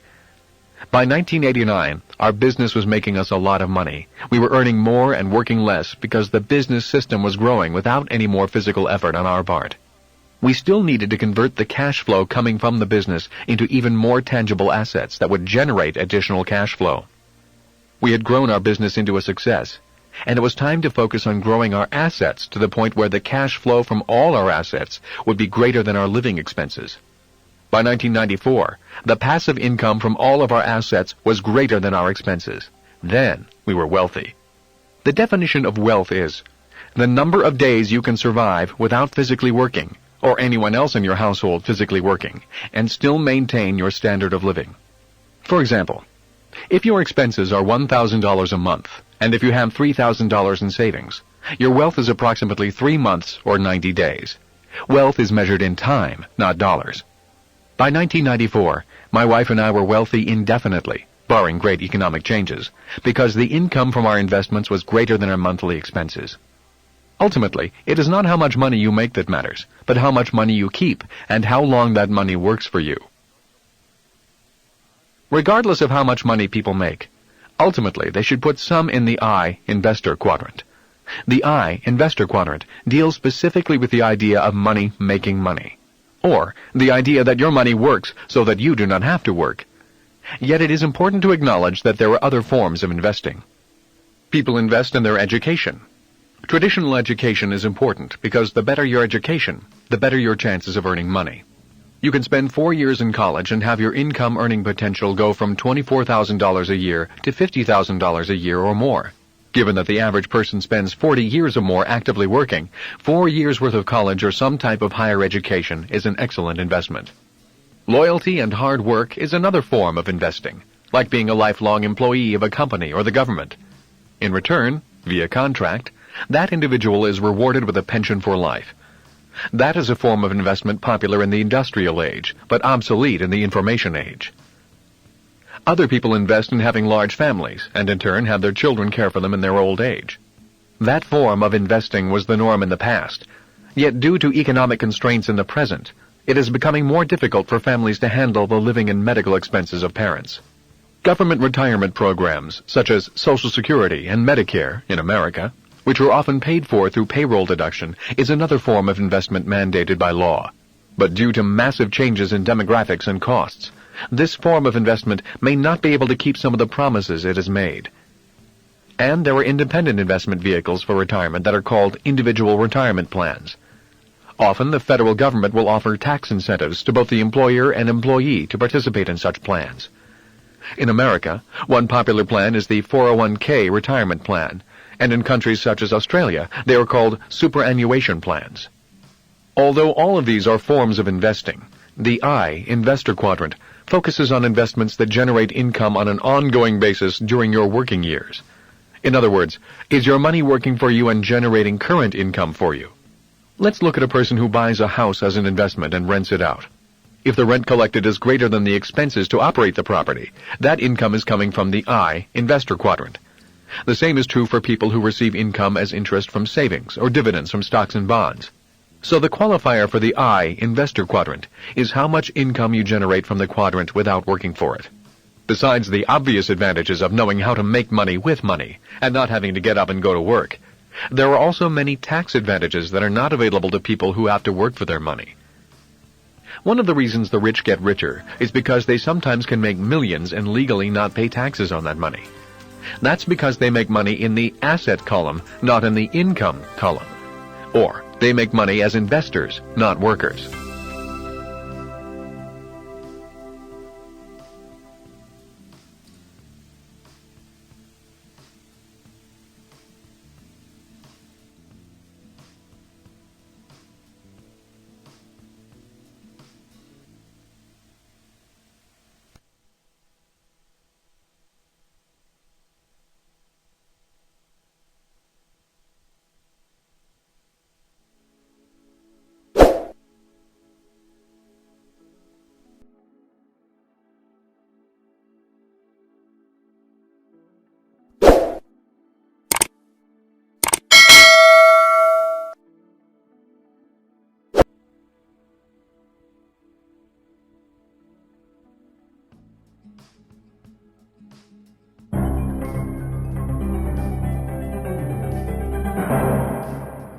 Hello, this is Robert Kiyosaki, and this tape we're doing is part of the advanced learning package of CASHFLOW 202, which is the advanced fundamentals of being a solid investor, which includes being financially literate, as well as understanding some of the investment techniques and different methods of how money is made in the real world, should we say. And today I'm very excited because I get to talk to a dear friend of mine all the way from New Zealand who now lives in America, part-time.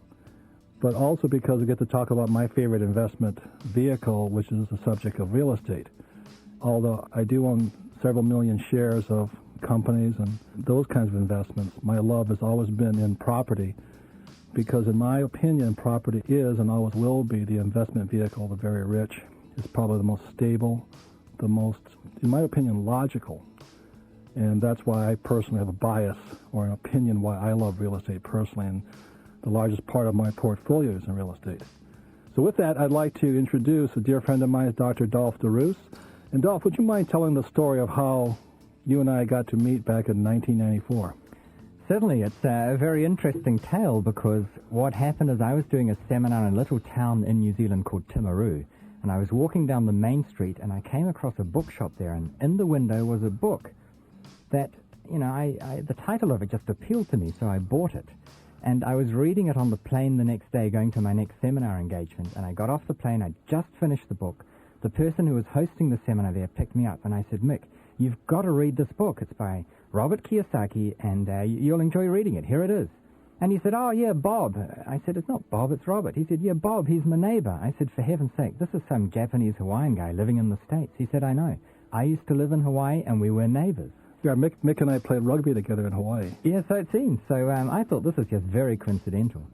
And then I went to an event, I guess a couple of months later, where someone suggested I should go to a business school in Hawaii. And I had little inclination to go, other than the fact that the same author of this book would be teaching there.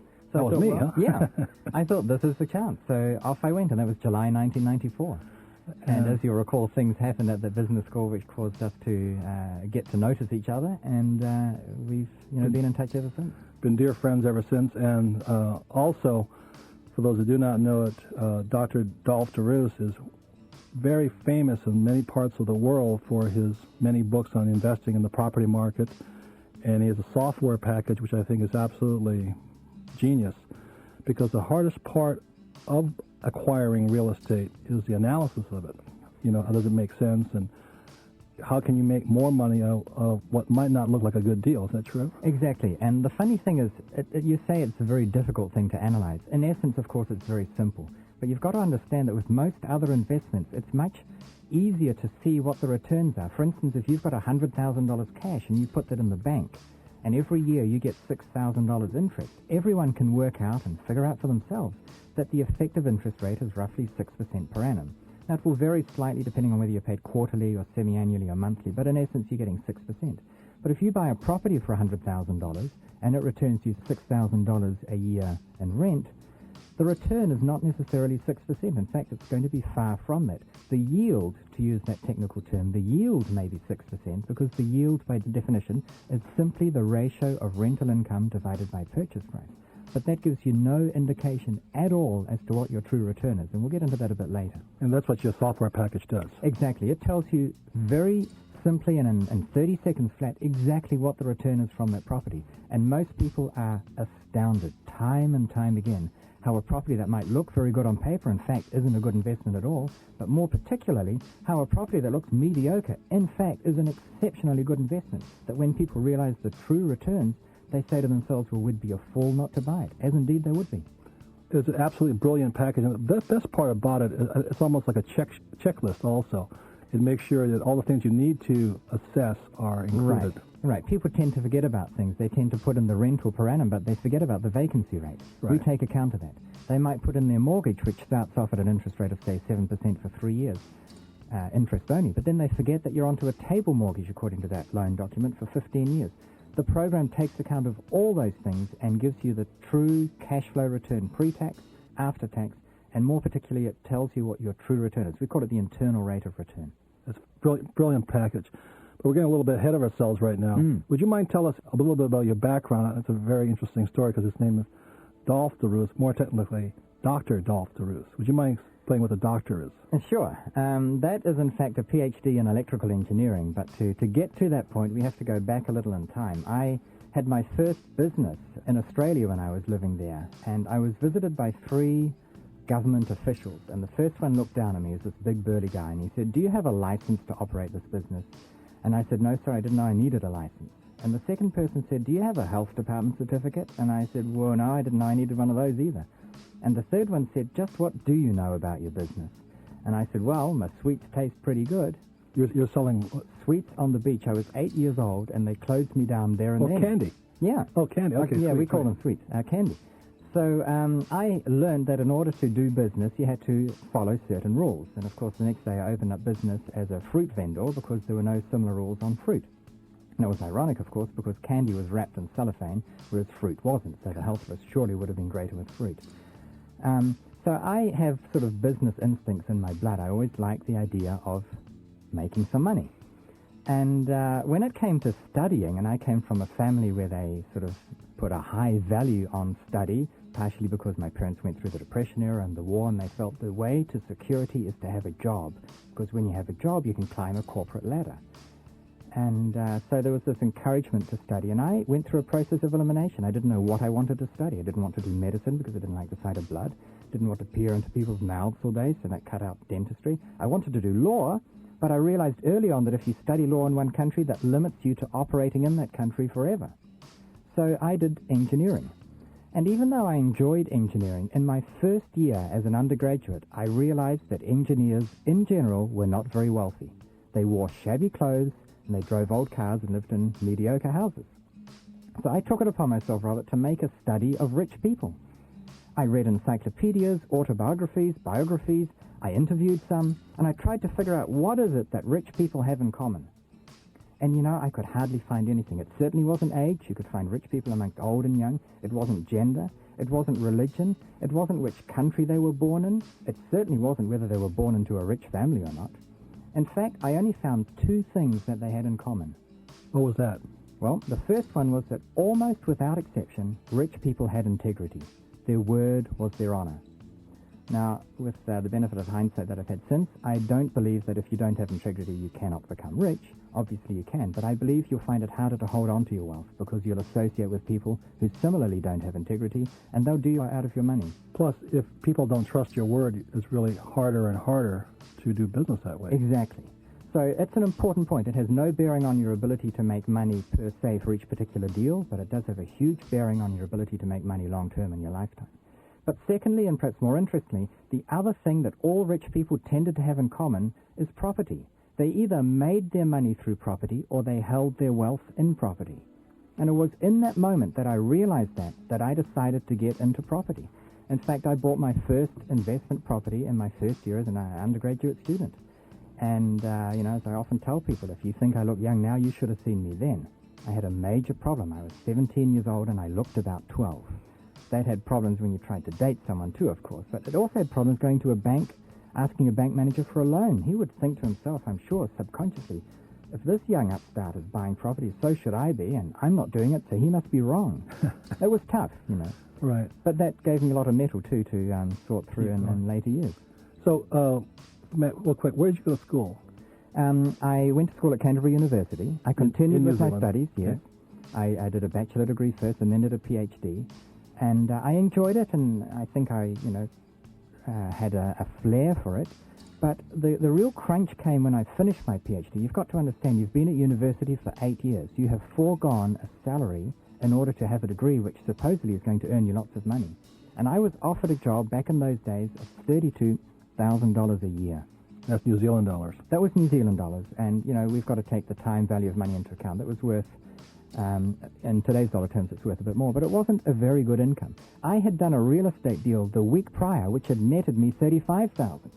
And I thought to myself, why work for 49 weeks of the year, 40 hours a week, report to work and say to some boss, what would you like me to do today, for $32,000 a year, when with one real estate deal you can make as much money and have a lot more fun along the way?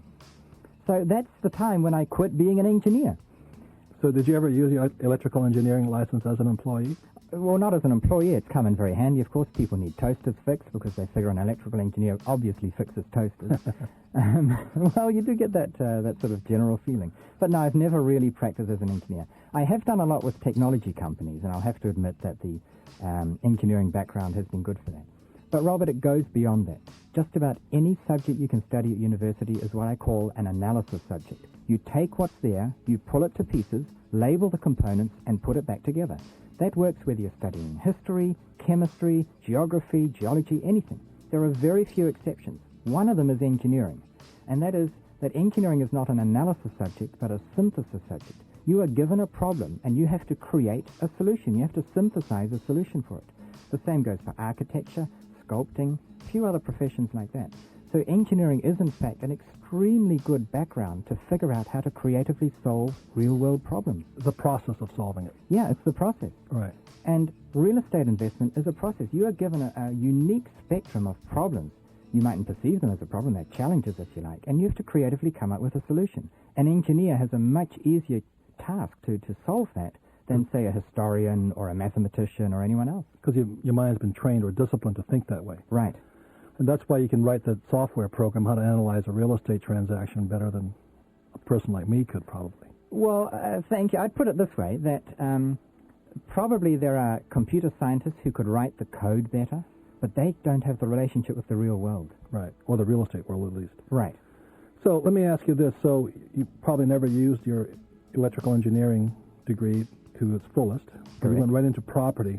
And we've talked about this because you've also floated a public company, so you have shares also. Right. But we were discussing this in the car. He said, why do you think, which I agree with, but why do you think real estate's the best, a far better investment vehicle over stocks and bonds? Well, I would put it slightly differently. It's not why I think that, it's why I know it to be so. And it goes as follows. There are three fundamental reasons. Firstly, let's imagine that you've got $100,000 cash. Somehow you've managed to accumulate that. If you were to buy shares or stocks with that $100,000 cash, the first question is, how many dollars worth of shares can you buy with your $100,000 cash? 100,000. Yeah, I mean, it's such a silly question, you almost think it's crazy. But you have $100,000 in cash, how much in real estate could you buy? Exactly. And some people say, well, 150,000, 200,000, maybe $500,000. Well, I tell you what, you can buy $1 million worth of property with 100,000 cash. At least. Easily. Right. You know, people do it every day of the week, which tells you two fundamental things. You know, you don't need the money to buy property. That in turn shows that, firstly, banks think property is a very safe and secure investment. Which is a very good point, because you're the one who pointed this out to me, a keen sense of the obvious. If we went to, let's say, Bank XYZ, and Bank XYZ was a publicly traded company, and we went to the bank and I said, I want to invest in your stock on the stock exchange. Right. I have $100,000. Would you give me a loan of $900,000 to buy a total of $1 million worth of your stock, Bank XYZ stock? What would the banker say? Well, they wouldn't even say anything. They'd laugh you out of their office. Yeah, in other words, they will not loan money on their own stock. Exactly. But they will loan you money on a piece of dirt with a house on it. Right. And, you know, when I make this first point that with 100,000 cash you can only buy $100,000 worth of shares, some people say, oh no, banks lend money on shares. If you already own them. But you've got to understand this. They'll only go up to a certain percentage, typically 30%, and it will only be on a select few stocks that they have faith in. Right. In general, for most share market investors, they have to put up the cash. Right. They And it won't give you 30 years at 6% or 7%. Right. But here's the second point. We've only covered one so far. We've got two to go. So the person who's bought $100,000 worth of shares for his $100,000 cash, the question now becomes, how much are those shares worth?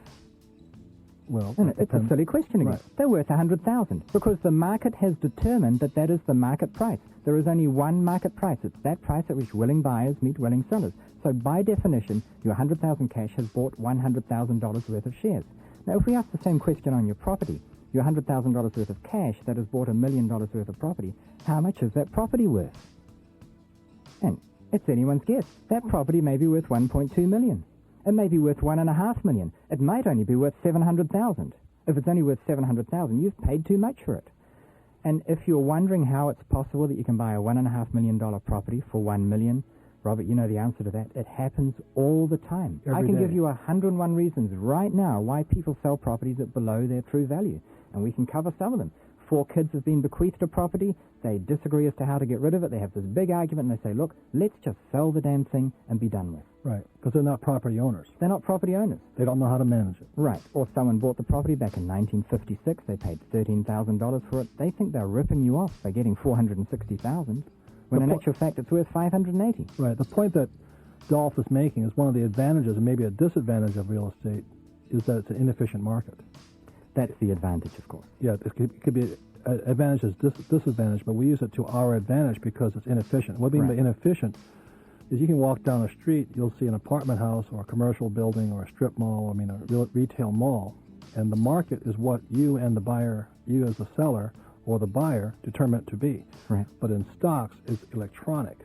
And so millions of people can watch the price of your share go up or down at that moment. Right, and there's only that one price. That's correct. It's like saying there's one price per square foot of property around the nation.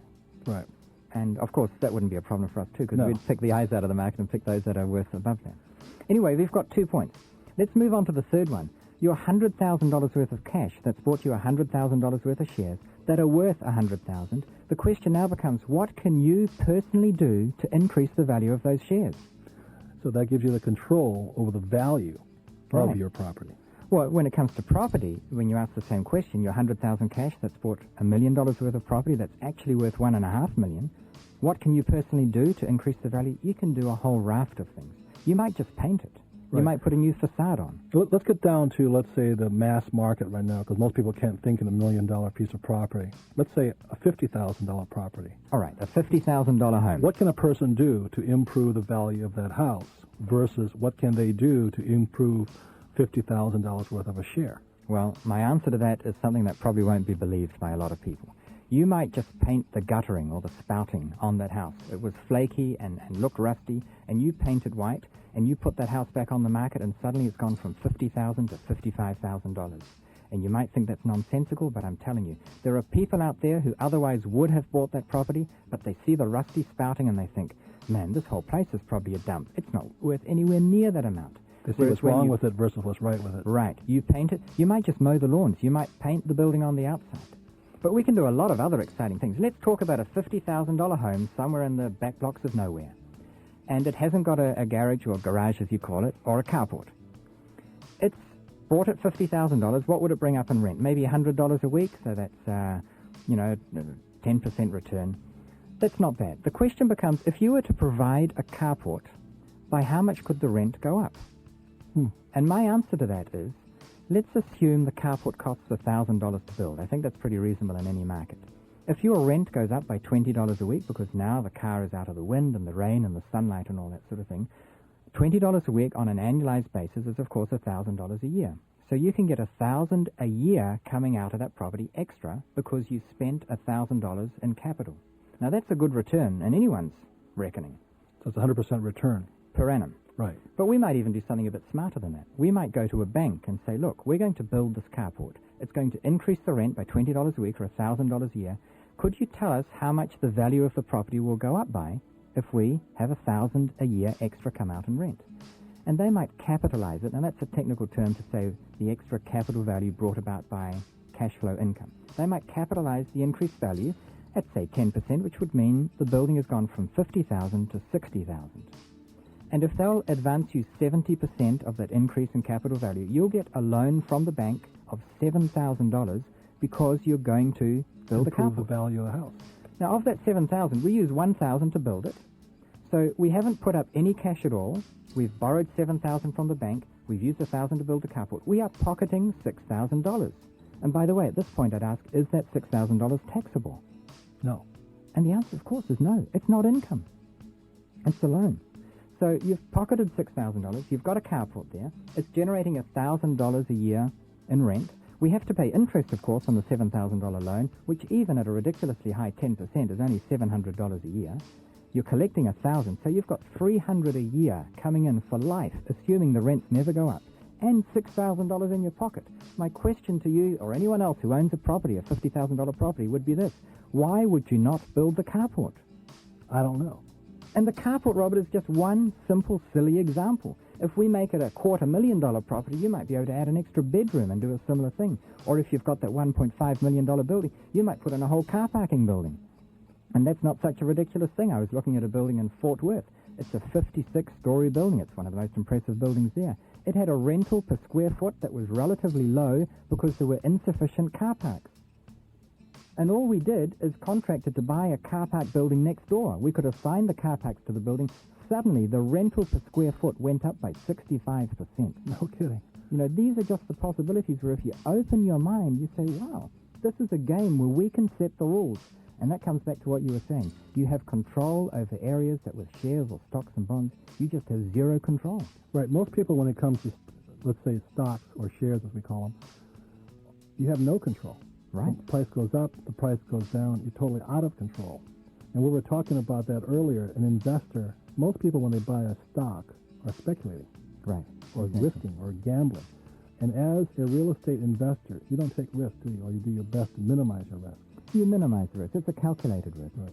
But you can be so certain about the outcome, in all probability this is what's going to happen, that I don't even perceive it as a risk.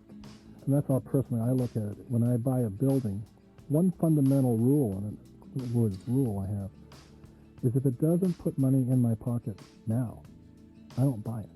Right. And with a share, I can't do that. Or a stock, I can't do that a lot of the times because I put money into it, and I'm just hoping for what we call capital gains. The price will go up, and hopefully it won't come down. And that's about all we have, and we're taxed upon those gains. Right. And that's another part about real estate is that, at least in America, let's say my stock goes up like $1,000 profit, I'm taxed on that in America. Right. And in America, if my real estate goes up by $1,000, I can shelter that. I mean, I can defer the taxes on it. Right. And not Invest only it in that, something else yeah. or roll it over, whatever. And not only that, we're going into advanced tax strategies and all this. One of the most wonderful things that I love about real estate is a lot of times I'll pay too much money for it. And the reason I'll pay too much money for it is because my business is throwing off so much money. I want the depreciation. So I want to depreciate the building. Right. I want to depreciate the building with what I call good losses. You see, with stocks, there's only one kind of loss, a bad loss. Right. And in real estate, there's good losses as well as bad losses. And the good thing about real estate is I can control my good losses. That's a very interesting point that you raise. And in essence, we're talking about depreciation, or what's called a capital allowance in some parts of the world.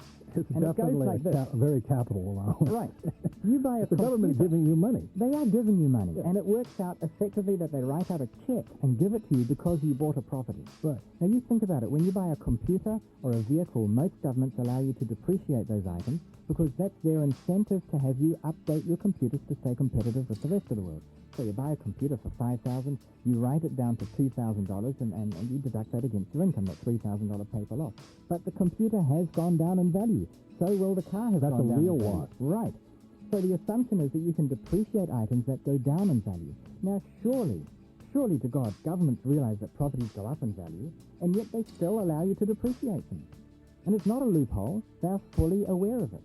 The reason is they know that they are not very efficient at providing housing for those in need. That's correct. They And want you to provide that housing. we were talking about it is one of the complaints that you and I have personally had. There's people out there who are adversarial to the government tax system. In other words, they teach you how to cheat the government, how to, what are some of the schemes that come up with? And how to continually have to look over your shoulder Right. to make sure you're not being caught up. Yeah. And what most people really forget to see is the tax code, the revenue code, is written to show you how you can be tax or government friendly as far as taxes go. So Dolph and I are birds of a feather because we would rather be on the government's side than be adversarial to the government. So when we talk about tax or tax advantage things, that the government actually puts those so-called loopholes out there because they want you to do certain things. It's their way of saying, I'm giving you an incentive to do this.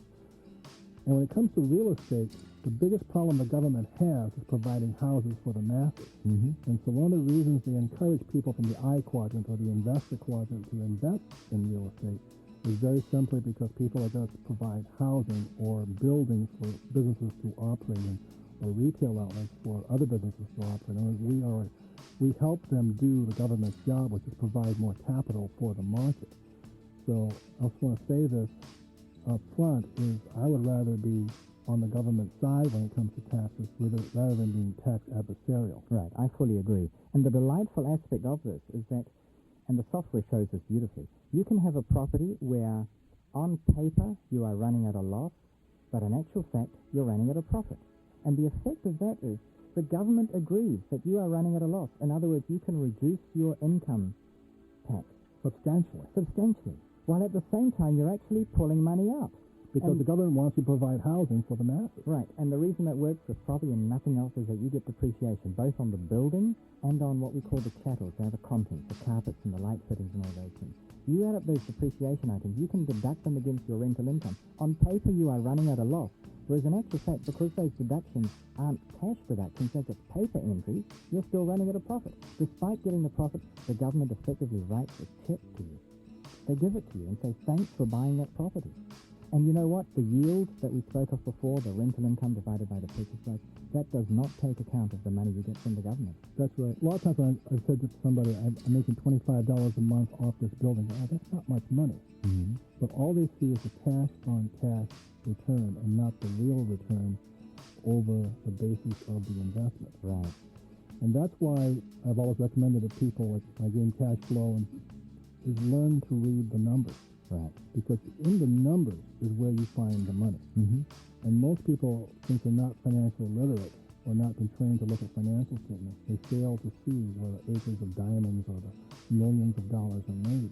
All they see is the cash in pocket or cash in hand versus the real game going on. Exactly.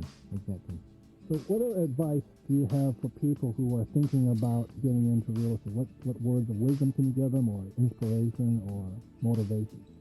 Well, firstly, I'd say don't waste your time learning the tricks of the trade. This game is so simple in relative terms that you may as well learn the trade. There's not much to learn. You have to know what the word collateral means. You have to understand the meaning of equity. A few other terms like that. Once you've got those under your belt, you're set to go. And I relate it like this. It took me 8 years to get a PhD in electrical engineering. It probably only takes 8 weeks to learn, I'd say, half of all you need to know in property. The other half comes with a bit of experience. In relative terms, it's simple.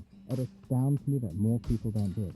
I am continually astounded, Robert, at the number of valuers or appraisers out there, the number of real estate agents, the number of people working in the periphery of real estate without actually investing. To stop this real quickly and interrupt you, is a value of making sure you have good advisors or people in the business. Because most people who are in the real estate industry are not real estate investors. Exactly.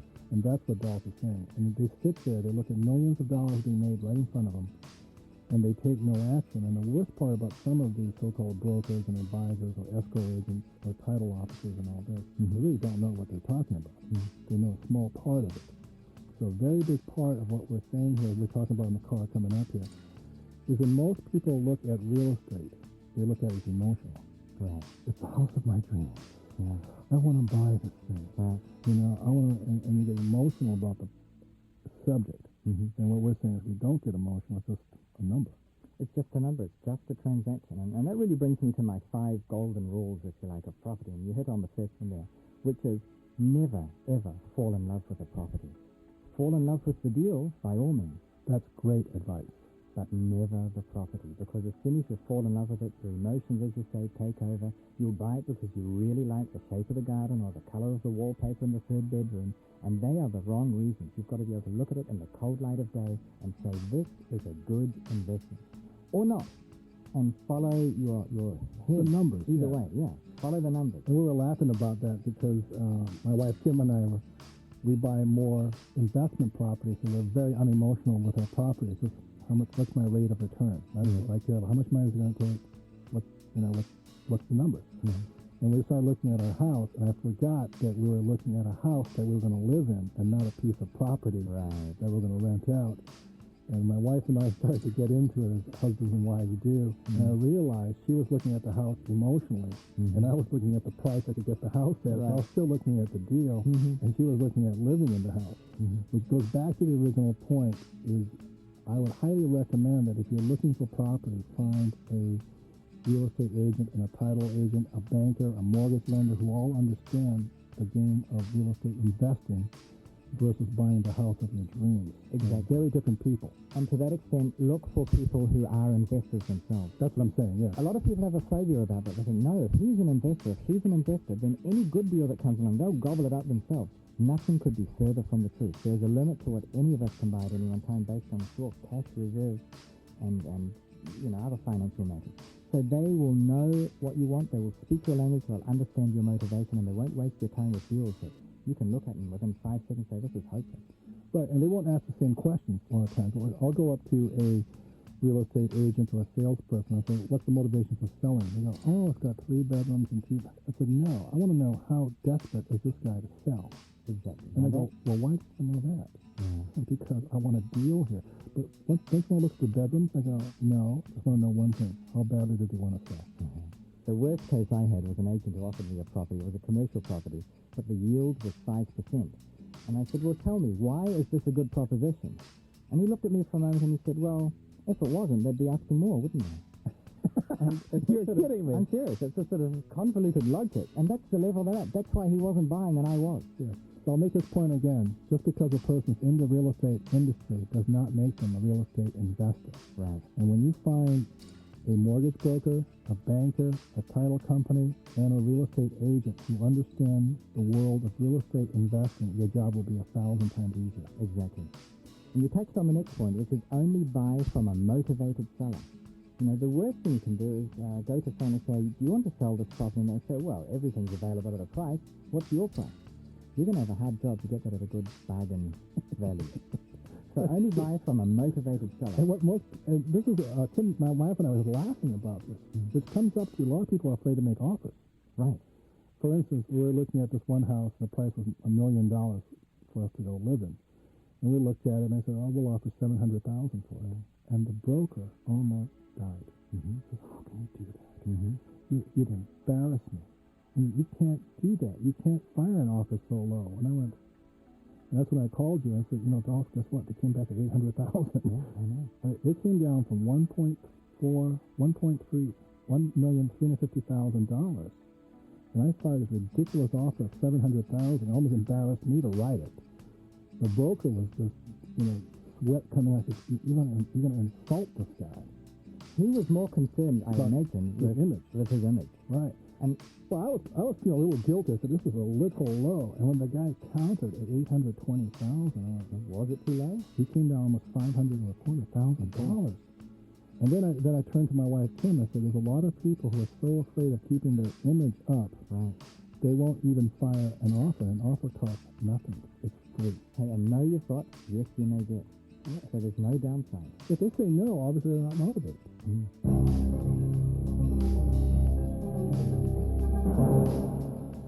Please turn to side B of this tape.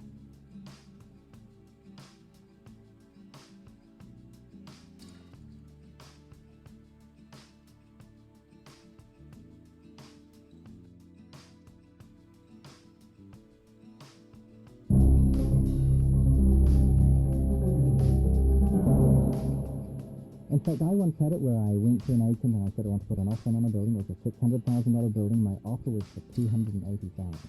And it was what we call a mortgagee in possession sale. So it's like a foreclosure sale where the bank had closed down on the current mortgagor. So he said, I can't present this offer. It is too ridiculous. It is outside the bounds of reality. So I said, that's fine. And I went to see his boss. I said, now listen here, either you or I have a problem. And quite frankly, I don't think it's me. He said, well, what happened? I said, well, I went to your agent so-and-so and I tried to put in an offer, but he refused to present it. He said, well, our agent has to present all offers. That's part of the deal with the vendor. But for those of you listening, every real estate agent must present the offer that you write. Right. They must present it. Even if they hate the offer by their professional code, they must present the offer. And a lot of them are so embarrassed that they say they don't want to do it. Right. So he said, what was the offer? And I said, $280,000. And he winced and he said, I can see why he was embarrassed by that. He said, but no matter, I'll present it. And then I did something with that offer that everyone should listen to very carefully, because this is a technique you can use to make your offer very, very seductive to the vendor. And that is, I stapled the deposit check to the offer document. So I stapled the check to the contract. The head of the company took it to the bank. The bank is the mortgagee in possession. And an hour later, the bank phoned me, and their words were, and I'll never forget it, they simply said, we have deposited your check. In other words, they accepted the offer. Wow. And as I was saying to you before, Robert, if you have too many of your offers being accepted, the simple fact of the matter is that you're offering too much. You've got to get sharper on your offers. You've got to offer less and be rejected time and time again. Which is why, again, the numbers are important. Your software package is important, because you going back to one of my rules is I don't buy anything unless I make money immediately from it. Right. And it's so many people are afraid because of their self-esteem or they want to look good or not embarrass everybody around them. And they offer too much. Well, that cost of low self-esteem is costing you fortunes. Right. And you have to submit offer after offer after offer and be willing to have people sometimes to wince, as you say. Well, let's talk about numbers just for a moment. I'm still working my way through my 5 points. Can I add one thing? Sure. There's a point that I do when I submit an offer is my mortgage broker is one of my most precious friends. Mm-hmm. And what the mortgage broker does is attaches a letter rather than me sending a check. It says, Robert Kiyosaki is substantial, but he has the money on hand, and he will close it in 10 days if you want. And what that does is it lets the seller realize that myself as the buyer is serious, substantial, and I have the money. And if you come across as strong, even though your offer may be low, they'll think a little bit longer about the offer. Wouldn't you agree with that? Of course, because most purchasers, when they put an offer, say that it is subject to finance. I don't know if that's the terminology. Yeah, exactly the same term we use. Okay. So they think, all right, this offer, if we accept it, we still don't have a guaranteed sale. It might take them 3 weeks to figure out that they can't raise enough money to do it. And they pull the house off the market for that long. And not having it sold for that 3 week period may cost them more than the difference in price between that person's offer and your offer, which is guaranteed. Right. So I fully agree. Yeah. So you want to come across as strong, especially if you're going to offer low. Well, you have to come across as strong if you're going to offer low. So how do you know what to offer? Well, I look at it this way. You have got to look at 100 properties to be able to put offers in on 10. Right, that's exactly my number. Yeah, and you just keep looking. And you might, of those 10 you put offers in, you might have 3 accepted. Right. I say if you get more than 3 accepted, as I said, you're offering too much. So you only get 3 accepted. That doesn't mean to say you've bought 3. You still have to finance them or do due diligence on them, make sure that everything's in order. You might only end up buying 1 property out of that original 100. You may end up buying none. And if that's the case, you have to look at another 100 properties. And Robert, if I had to say this is the one point where most potential investors or existing investors fall down, it's that they lose the impetus to look at their 100 properties. They'll look at 17 this weekend and 18 next weekend. But then Cousin Joe's getting married and it rained the weekend after that and they had some other event to go to, football game. So then they say, they were wrong at that seminar anyway. Right. They don't invest the time. Right. They don't persevere. And there's millions of deals sitting out there. Oh, there are so many. One of my favorite sayings is that the steal of the decade comes along about once a week. And I use that saying all the time. I know it's yours, but I take it now. And this is my take on it. If you believe that to be true, you will find that steal of a decade every week. But if you believe that the steal of a decade only comes along every 10 years, once you've found one, or you've heard that I found one, or you found one, you will stop looking for 9.9 years. You'll say, well, that was it for this decade. Well, what I've actually heard people say is, I missed a deal 5 years ago. I said, so? And they're still hurting about it. Yeah. Because it's almost like, well, I missed it. There'll never be another one. Exactly. I hate to say it, but my dad, my educator dad, the school teacher, says, I missed out on and it was a big deal. I mean, I don't doubt it was one of the biggest. I mean, I got sick when he told me he turned it down. But to this day, he still tells the same story about the deal he missed rather than going looking for another one. Right. Well, that brings me to another point, and we can bounce back and forth on this for a long time, I guess. But when markets are good, people tend to think that they'll always be good, and they jump in boots and all and buy things at ridiculously high prices. And conversely, when there's a cyclical downturn, and things aren't going well at all in the property market, as it happens every 7 or 10 years in various regions, people think, things are bad, I'm never going to get into this market. Because emotionally they check out of it. They check out. And that's when you've got to have the guts to say, no, this market's going to come back. I'm going to buy right now. Or one of the rules I have is what I buy needs to make sense in a bad market as well as a good market. Right. One of the controls that real estate allows you is we control the deal. Right. We control the returns. So when we've gone through a bad phase and I'm encouraging people to buy, but they don't because they're scared, and then the market improves again, I'll have so many of them write me a ring and say, I knew it, I knew I should have bought, but for some reason I didn't. Right. They phone me to complain, in essence, about their own lack of activity. And that's the thing where you've got to have a bit of courage. And I've also heard other people say the other side of it is I'm not going to buy now because the market's too hot. Right.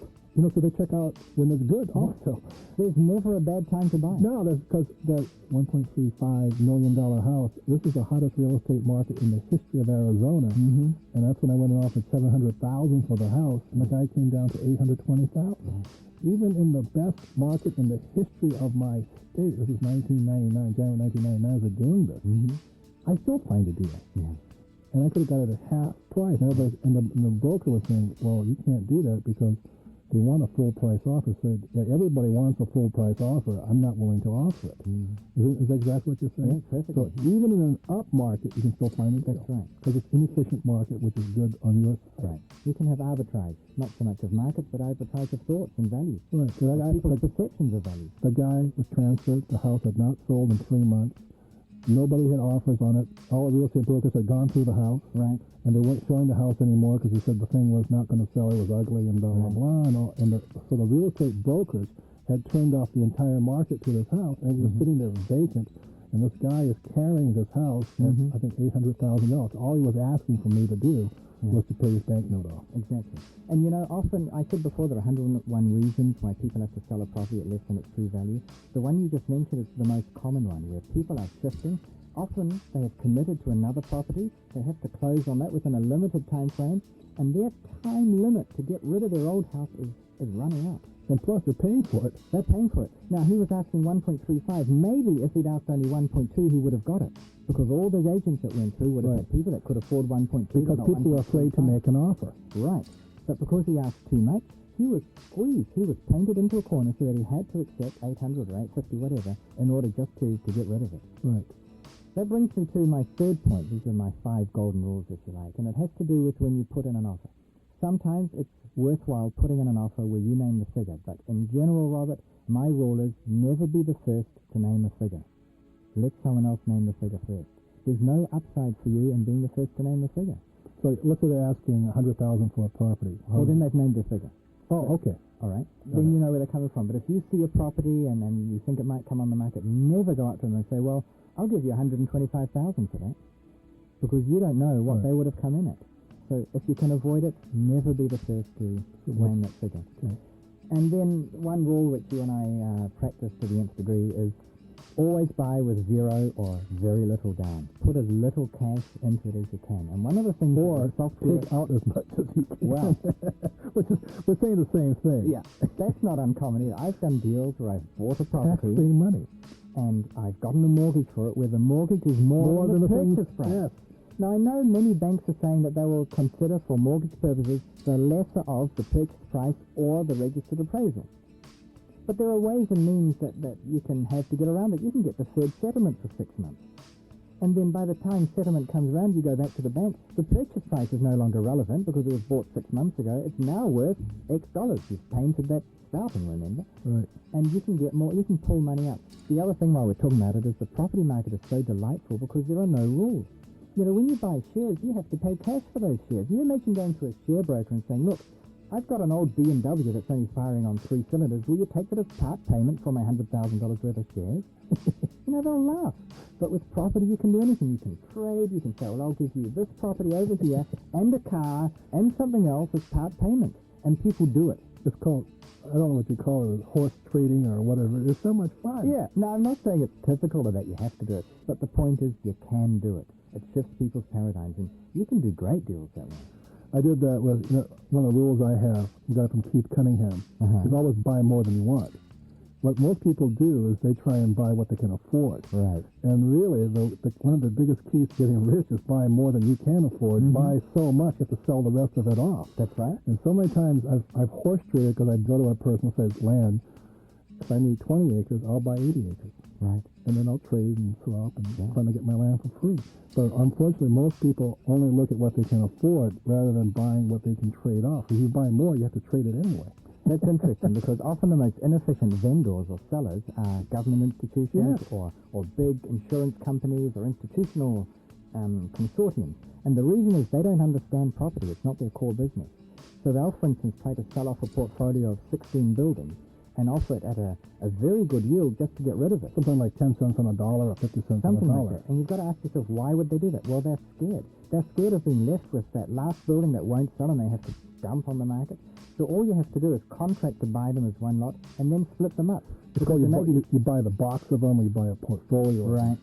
There may be very few people in the market for a $50 million portfolio, but there are lots of small, family-run organizations that can afford $5 million investments. Well, they will sell off 10 $5 million investments. Right, and listen to this part while we're talking about this. Most people don't have the time to look for those. Right.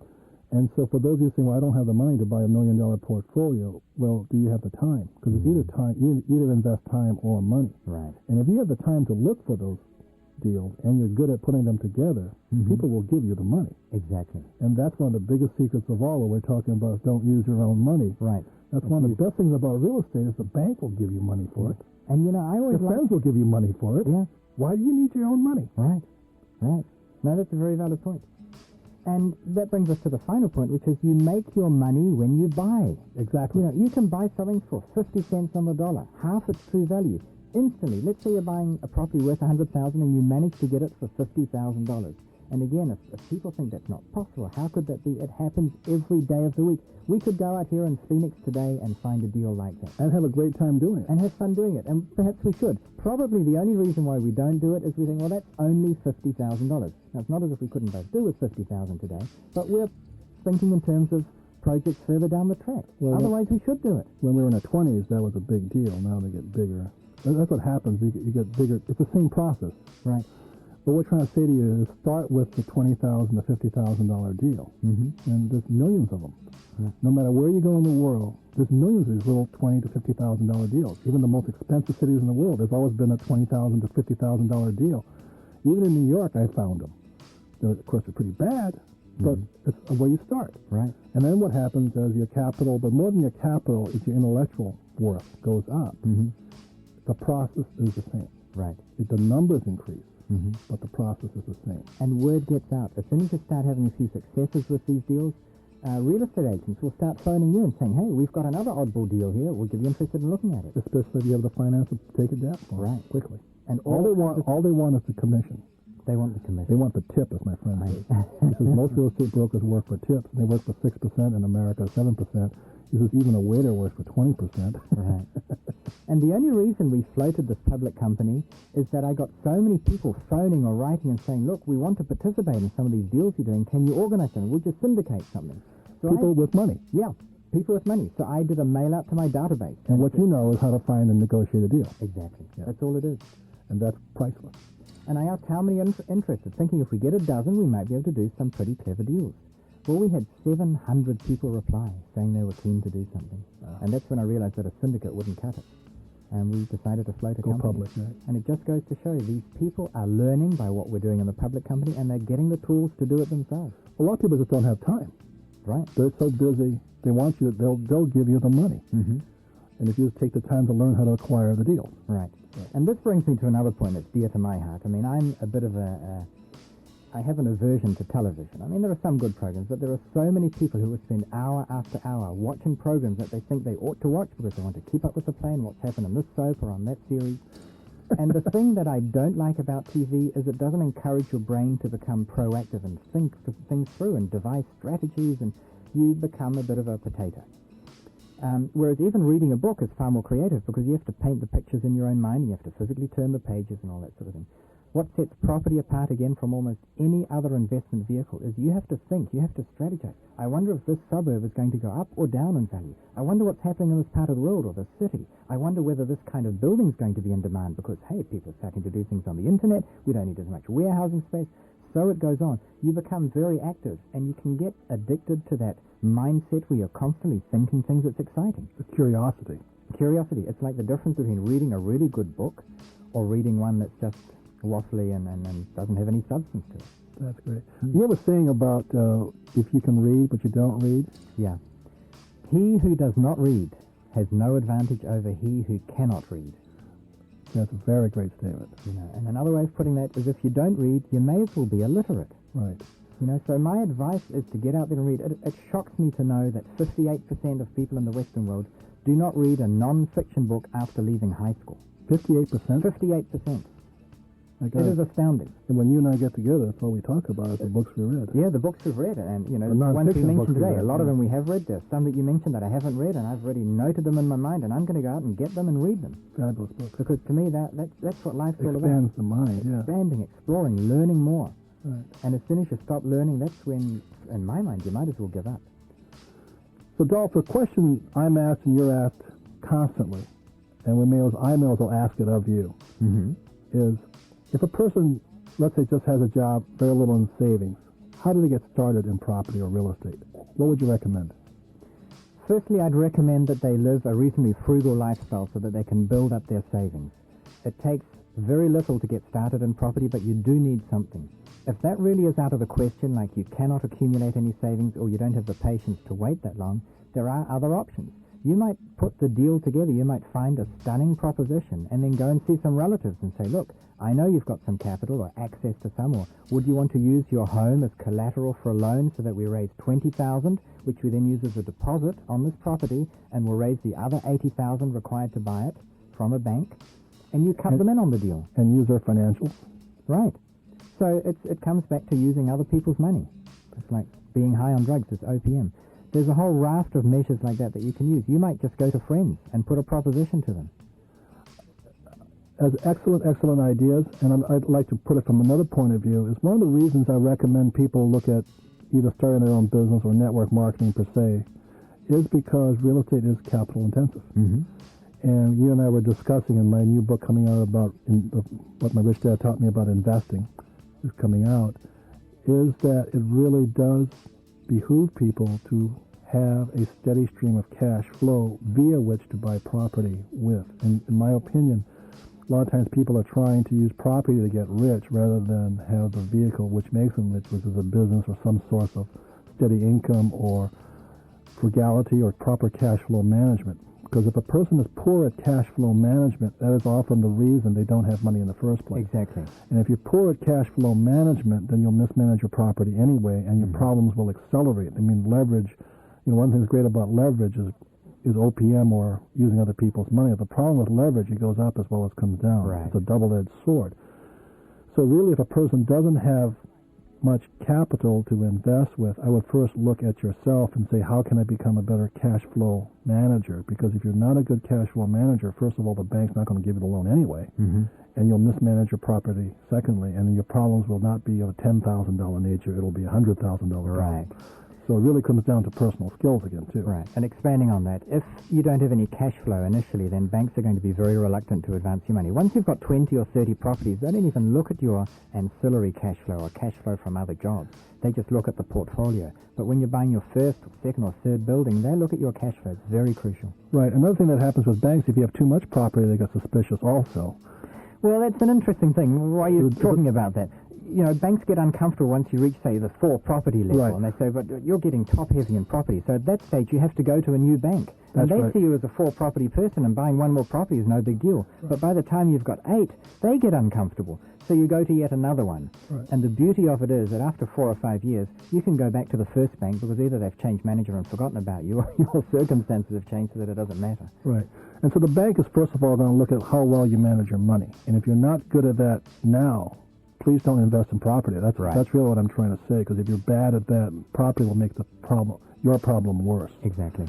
And the other thing about banks is that there comes a time when you have too much property. At that point, it becomes your business. Mm-hmm. And what Dolph is saying is, today I don't have a job. I don't have the normal sense of support that most people have, but I can always go to a bank because I have a portfolio, and I have to have my numbers in place, my numbers accurate.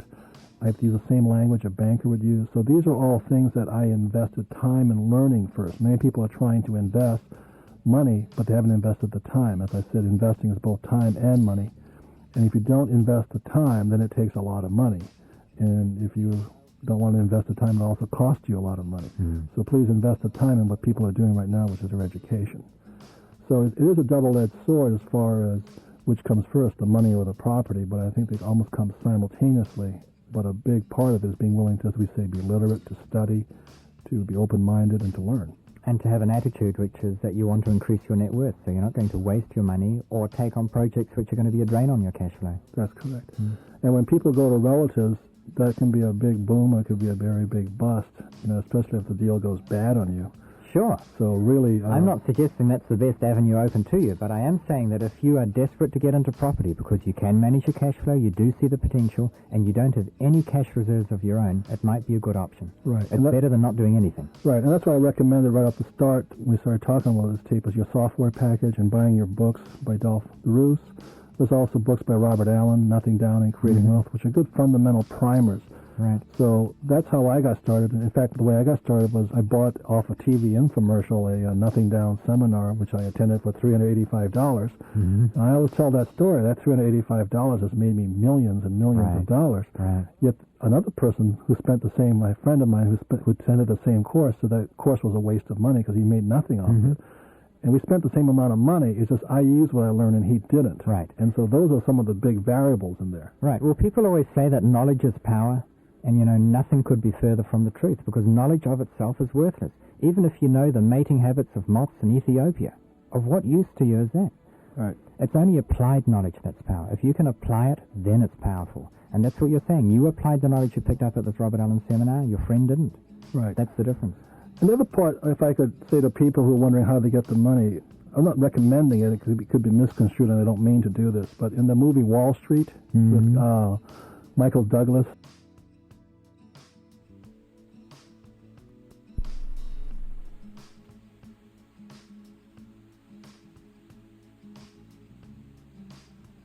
The most widely adopted concept of portfolio diversification was modern portfolio theory, first developed by Harry Markowitz at the University of Chicago.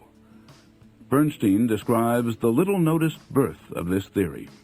The most famous insight in the history of modern finance and investment appeared in a short paper titled Portfolio Selection. It was published in the March 1952 issue of the Journal of Finance, the only journal then in existence for scholars in the field. Its author was an unknown 25-year-old graduate student from the University of Chicago named Harry Markowitz. No one, including Markowitz, was aware that his paper would turn out to be a landmark in the history of ideas. Although his achievements would earn him a 1990 Nobel Prize in Economic Sciences, the paper languished for nearly 10 years after publication in 1952, attracting fewer than 20 citations in the academic literature until after 1960. The simple title and brevity of the article disguises its extraordinary intellectual density and originality. Only 4 of its 14 pages are straight text without graphs or equations, while 7 graphs on the rest of the pages would readily qualify as the idle doodles of an absent-minded teenager or as designs for an archery target range.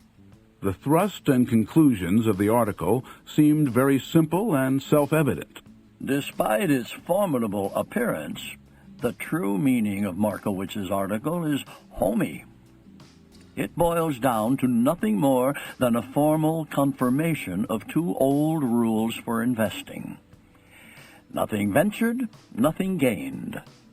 Don't put all your eggs in one basket. Markowitz defined these familiar rules with scientific precision, using mathematics to solve the puzzle of the investor's trade-off. His analysis shows precisely how investors can combine their hopes of realizing the largest possible gain with exposure to the least possible risk. Markowitz dressed this simple idea in formal language, including mathematical equations, in his 1952 paper and his 1959 book on the topic, both entitled Portfolio Selection. Beginning in the 1960s, the theory produced oceans of articles and books.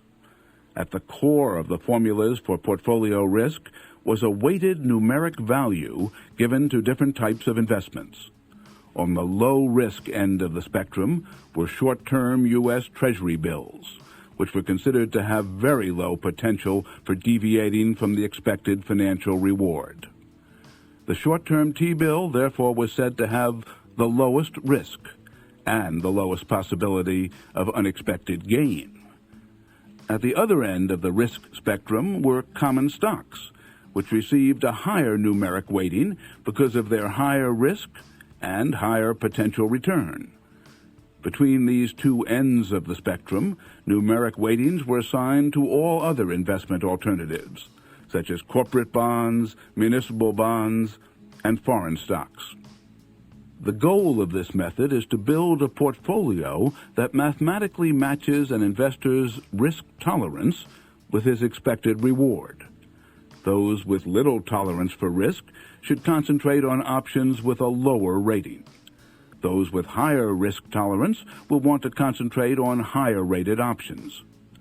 Modern portfolio theory doesn't attempt to describe an ideal portfolio for all investors.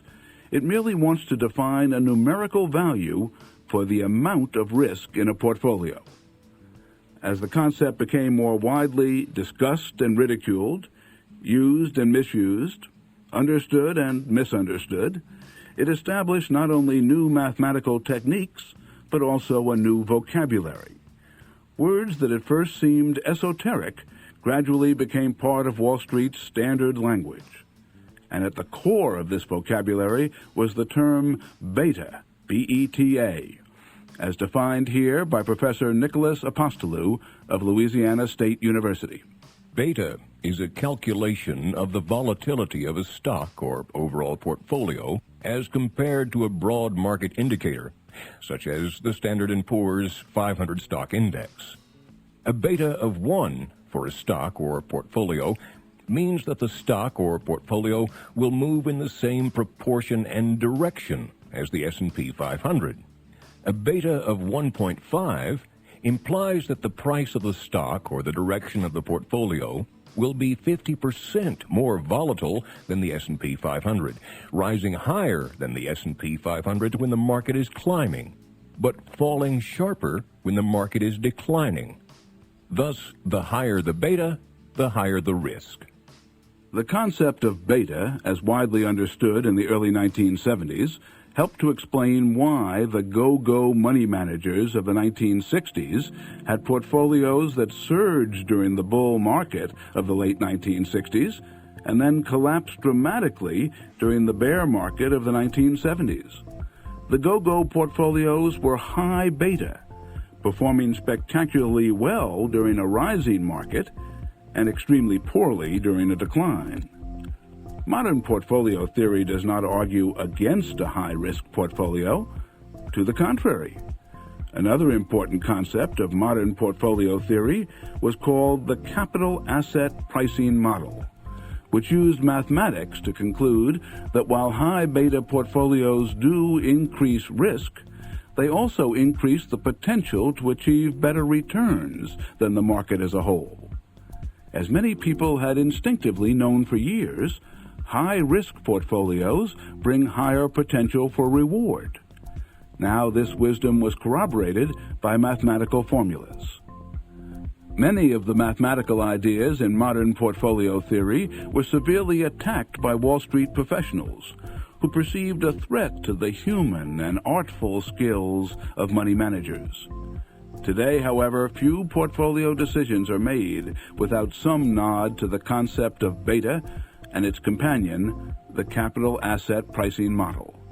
And believe it or not, two other related theories surfaced from the academic world in the early 1970s, and these really rattled the professional money management establishment.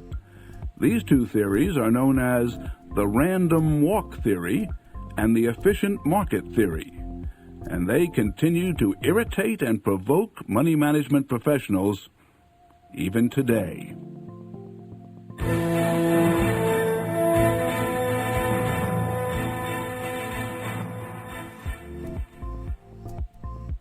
The random walk and efficient market theories have been discussed in academic circles for years. But when Princeton economics professor Burton Malkiel forcefully proclaimed their details to the investing public in his 1973 book, A Random Walk Down Wall Street, much of the financial industry became enraged. Malkiel reported what he said he and his academic peers had found. The view of most investment managers is that professionals certainly outperform all amateur and casual investors in managing money.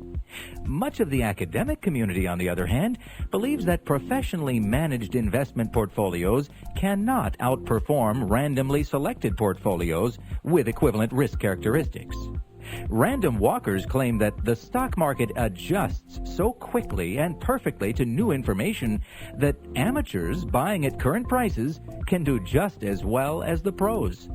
Thus, the value of professional investment advice is nil, at least insofar as it concerns choosing a stock portfolio. Armed with performance data primarily on mutual fund managers, academic critics found that 75% of professionally managed portfolios typically do not even match gains in broad market measurements, such as the Standard & Poor's 500 index. Over a longer period, the professors maintained that once a professional manager's expenses are subtracted, few, if any, consistently beat the market averages. The academics concluded that professional managers are no better than anyone else in picking stocks or beating the market, no matter what education, experience, or amount of work went into the effort. The academics claimed that the reason for this could be found in historical statistics, which show that individual stock prices have a random tendency to go up as well as down. What's more, all of these movements were said to be based on surprises that no one can predict unless they have valid and truly secret insider information.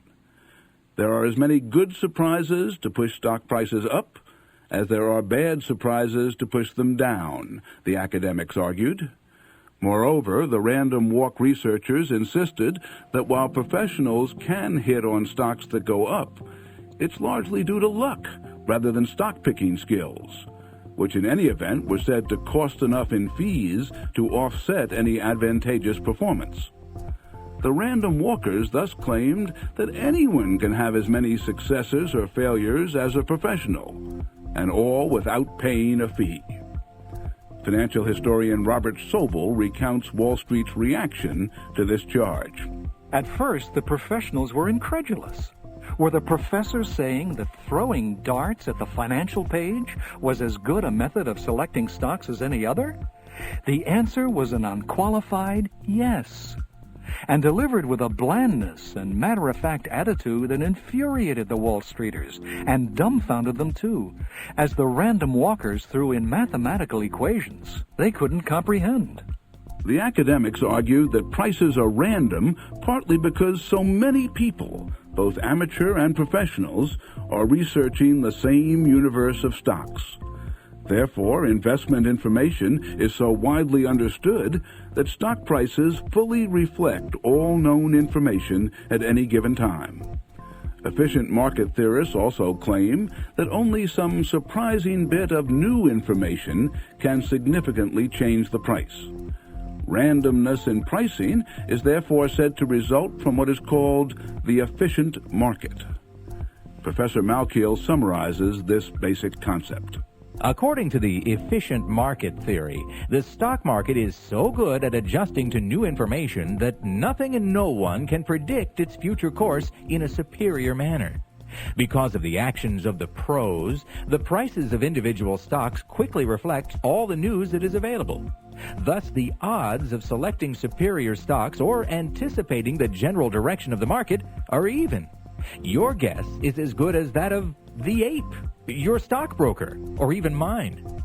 William Sharp, a Stanford University finance professor and a protege of Harry Markowitz, helped Markowitz create the concept of the capital asset pricing model. He and Markowitz shared the Nobel Prize for Economics in 1990. Sharp explains the reasoning behind the efficient market theory. In an efficient market, a security's price will be a good estimate of its investment value. That is, the present value of its further prospects as estimated by well-informed and clever analysts. Any substantial disparity between price and value would reflect market inefficiency. In a well-developed and free market, major inefficiencies are rare. The reason is not hard to find. Major disparities between price and investment value will be noted by alert analysts who will seek to take advantage of their discoveries. Securities priced below value will be purchased, creating pressure for price increases due to increased demand to buy. Securities priced above value will be sold, creating pressure for price decreases due to increased supply to sell. As investors seek to exploit opportunities created by temporary inefficiencies, they will cause the inefficiencies to be reduced, denying the less alert and the less informed a chance to obtain large abnormal profits. In 1976, efficient market enthusiasts got a boost when Benjamin Graham, the father of fundamental security analysis, Warren Buffett's mentor, and a revered investment theorist, gave an interview to Financial Analyst Journal. In this interview, Graham disclaimed his own concepts and embraced the efficient market theory. I am no longer an advocate of elaborate techniques of security analysis in order to find superior value opportunities.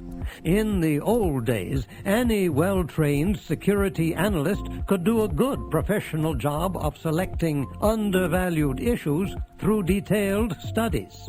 But in the light of the enormous amount of research now being carried on, I doubt whether in most cases such extensive efforts will generate superior sections to justify their cost. I'm on the side of the efficient market school of thought. Followers of the efficient market concept have readily acknowledged that markets are efficient only if a great number of people are actively competing in an effort to beat market averages. This very pursuit is said to be what makes the market efficient.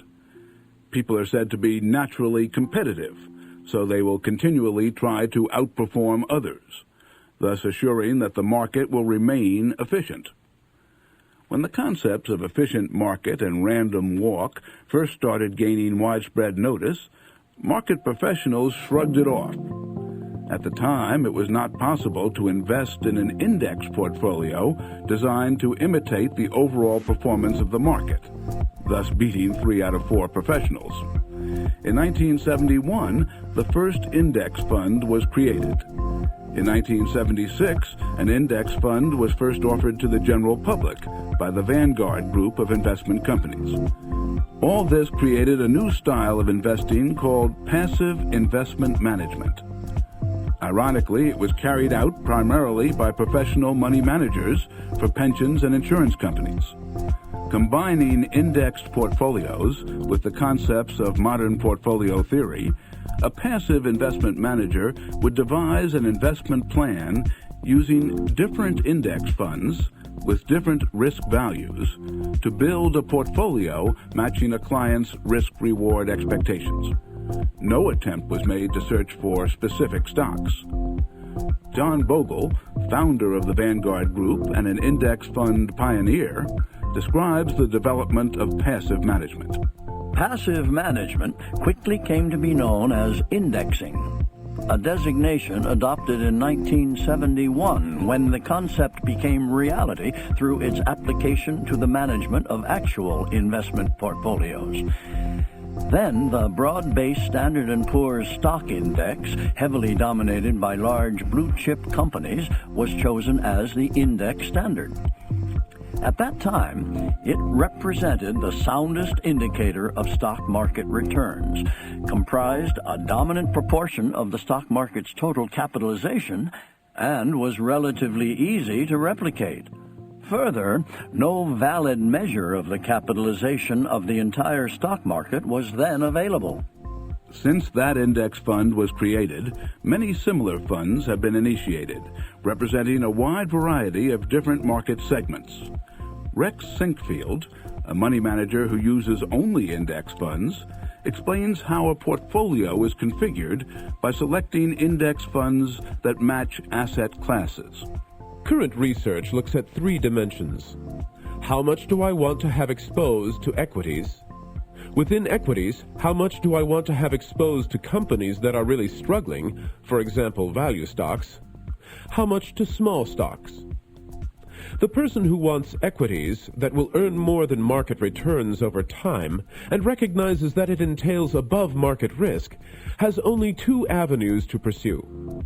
That's because research shows that value stocks have higher returns than growth stocks, and small stocks have higher returns than large stocks.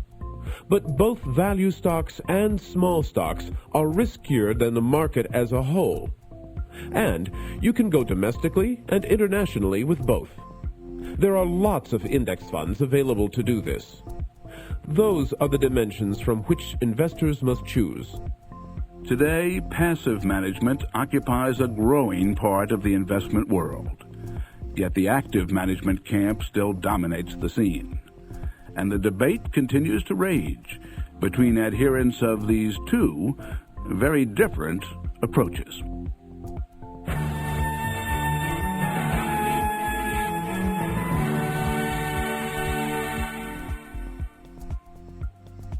In 1986, Warren Buffett became angry when he learned that the business department at his alma mater, Columbia University, had become controlled by efficient market disciples.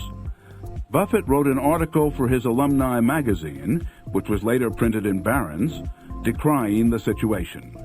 The article detailed the performances of many active investment managers who had outperformed the market over a long period of time. Buffett offered his view of the concept of efficient markets. There is much inefficiency in the market. Value investors have successfully exploited gaps between price and value. When the price of a stock can be influenced by a herd on Wall Street, with prices set at the margin by the emotional person or the greediest person or the most depressed person, it is hard to argue that the market always prices rationally. In fact, market prices are frequently nonsensical. Few advocates of efficient market theory and passive management techniques would deny that some active money managers can achieve the results that Warren Buffett and others have delivered over the years. But efficient market people say that such stellar performers are so few in number and represent such a small percentage of people calling themselves money managers that to apply the record of a few to the expected future performance of everyone with a similar job title is not only erroneous, but potentially dangerous. For many supporters of passive management, a key issue is how expenses affect an investor's return. William Sharp explains. The expected returns from active management are actually less than those for passive management. The fees charged by active managers are typically much higher than those levied by passive managers. The difference averages anywhere from 0.3% to 1% of the manager's assets under management. Further, passively managed portfolios usually experience very small transaction costs, while, depending on the amount of trading involved, active management transaction costs can be quite high. Thus, if active managers, on average, have no information advantage over passive managers, the passive manager will outperform active managers because of cost difference. Passive management thus entails settling for superior as opposed to mediocre results. Of course, active management professionals see it differently. They point out that promoters of passive management use data based on average returns and expenses for all professional managers, while investors seeking above-average results select managers with above-average records. For many investors, both large and small, the controversy about passive versus active has boiled down to a middle ground compromise. Some money is earmarked for passively managed index funds, and some money is designated for an actively managed approach, ultimately producing an asset allocation plan that matches one's tolerance for risk. William Sharp concurs. In a crude way, this strategy may be a reasonable response to the unresolved active-passive debate. Clearly, all assets cannot be passively managed. Who would be left to maintain security prices at fair value levels? On the other hand, investors with above-average investment skill are clearly in the minority of the group currently offering their services to investors. Some market pundits believe that the increasing use of index investing, which is typically done without judging the value of each stock in the index, in the long term can lead many stocks to be dangerously overpriced.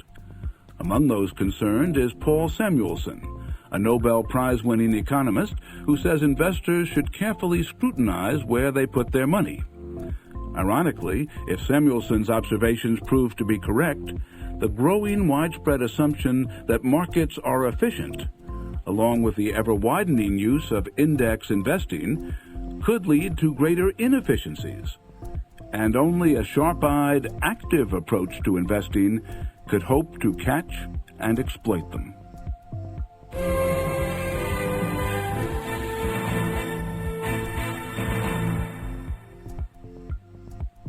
While investment management professionals battle out their differences with academic theorists, the individual investor, with real-world needs for immediate investment guidance, is often the victim. Many such investors are confused more than ever about the best path to take. Barton Biggs, chairman of Morgan Stanley Asset Management, has observed a maze of different opinions and options over his long career, each seemingly compelling in its own right, and he believes that the overall effect can be crippling. As the senior executive of an asset management firm, I continually see people who have suddenly assumed the responsibility for supervising serious money. They are bright souls and they know they need help. Suddenly, in effect, they have become fiduciaries. They have no intention of managing those funds themselves, but after speaking with some brokers, investment management firms, trust departments, and maybe a mutual fund salesman or two, they are confused and lost. Each party advises a solution to the investment process problem that serves his special self-interest. There is literally nowhere to go for impartial judgment and advice. While it may be disheartening to hear such an observation by a leader in the field of investment management, there obviously are many individual investors with needs ranging from modest to elaborate portfolio management who have enjoyed excellent long-term relationships with their money managers. Virtually every investment professional advises that the best way to find an appropriate money manager is to conduct a methodical search. Unfortunately, few people actually do it. A methodical approach, however, would start with a list of candidates culled from a variety of sources. Broker recommendations can be valuable. Also, most large public libraries have directories of money managers, organized either by professional credentials, such as being a certified financial analyst, or by rating services, such as Nelson's Directory of Investment Managers. Candidates in these directories can be quickly sorted based on geographic convenience or minimum account sizes. When looking for a money manager or financial planner, it's a good idea to know in advance the precise range of advice or service that you will need. This could range from active management of equities only to full management of all your securities and financial needs, including insurance, taxes, and estate planning. There is a money manager to fit every need, but all money managers do not provide all services. After narrowing your list, the next step is to assess each candidate's performance record. Former stockbroker David Case offers this advice to use when looking at a money manager's performance record. The manager should have a consistent and relatively long track record for at least 3 years, preferably 5 or 10. But track records can be misleading because they're merely a measure of past years' average performances. Some managers attain good returns for 5 years, but need to pass out airbags for the ride along the way. For example, one manager can average a 20% return by making his clients 40% in year 1 and then 0% the following year. Another manager averages 20% by gaining 18% one year and 22% the next. I call this difference in styles the ulcer factor. The less volatility and the higher average return, the fewer ulcers you're likely to get. Beyond raw performance figures, a money manager's investment approach is a critical aspect of your evaluation. Marshall Loeb, former editor of Fortune and Money magazines, says you should match a money manager's investment style with your own. Find out an advisor's investment philosophy before making your choice. It should harmonize with your own. A growth manager tries for capital gains by picking companies whose earnings will go up more than the average for their industry. A pursuer of aggressive growth leans toward riskier small capitalization stocks. A conservative growth seeker looks for blue chip stocks.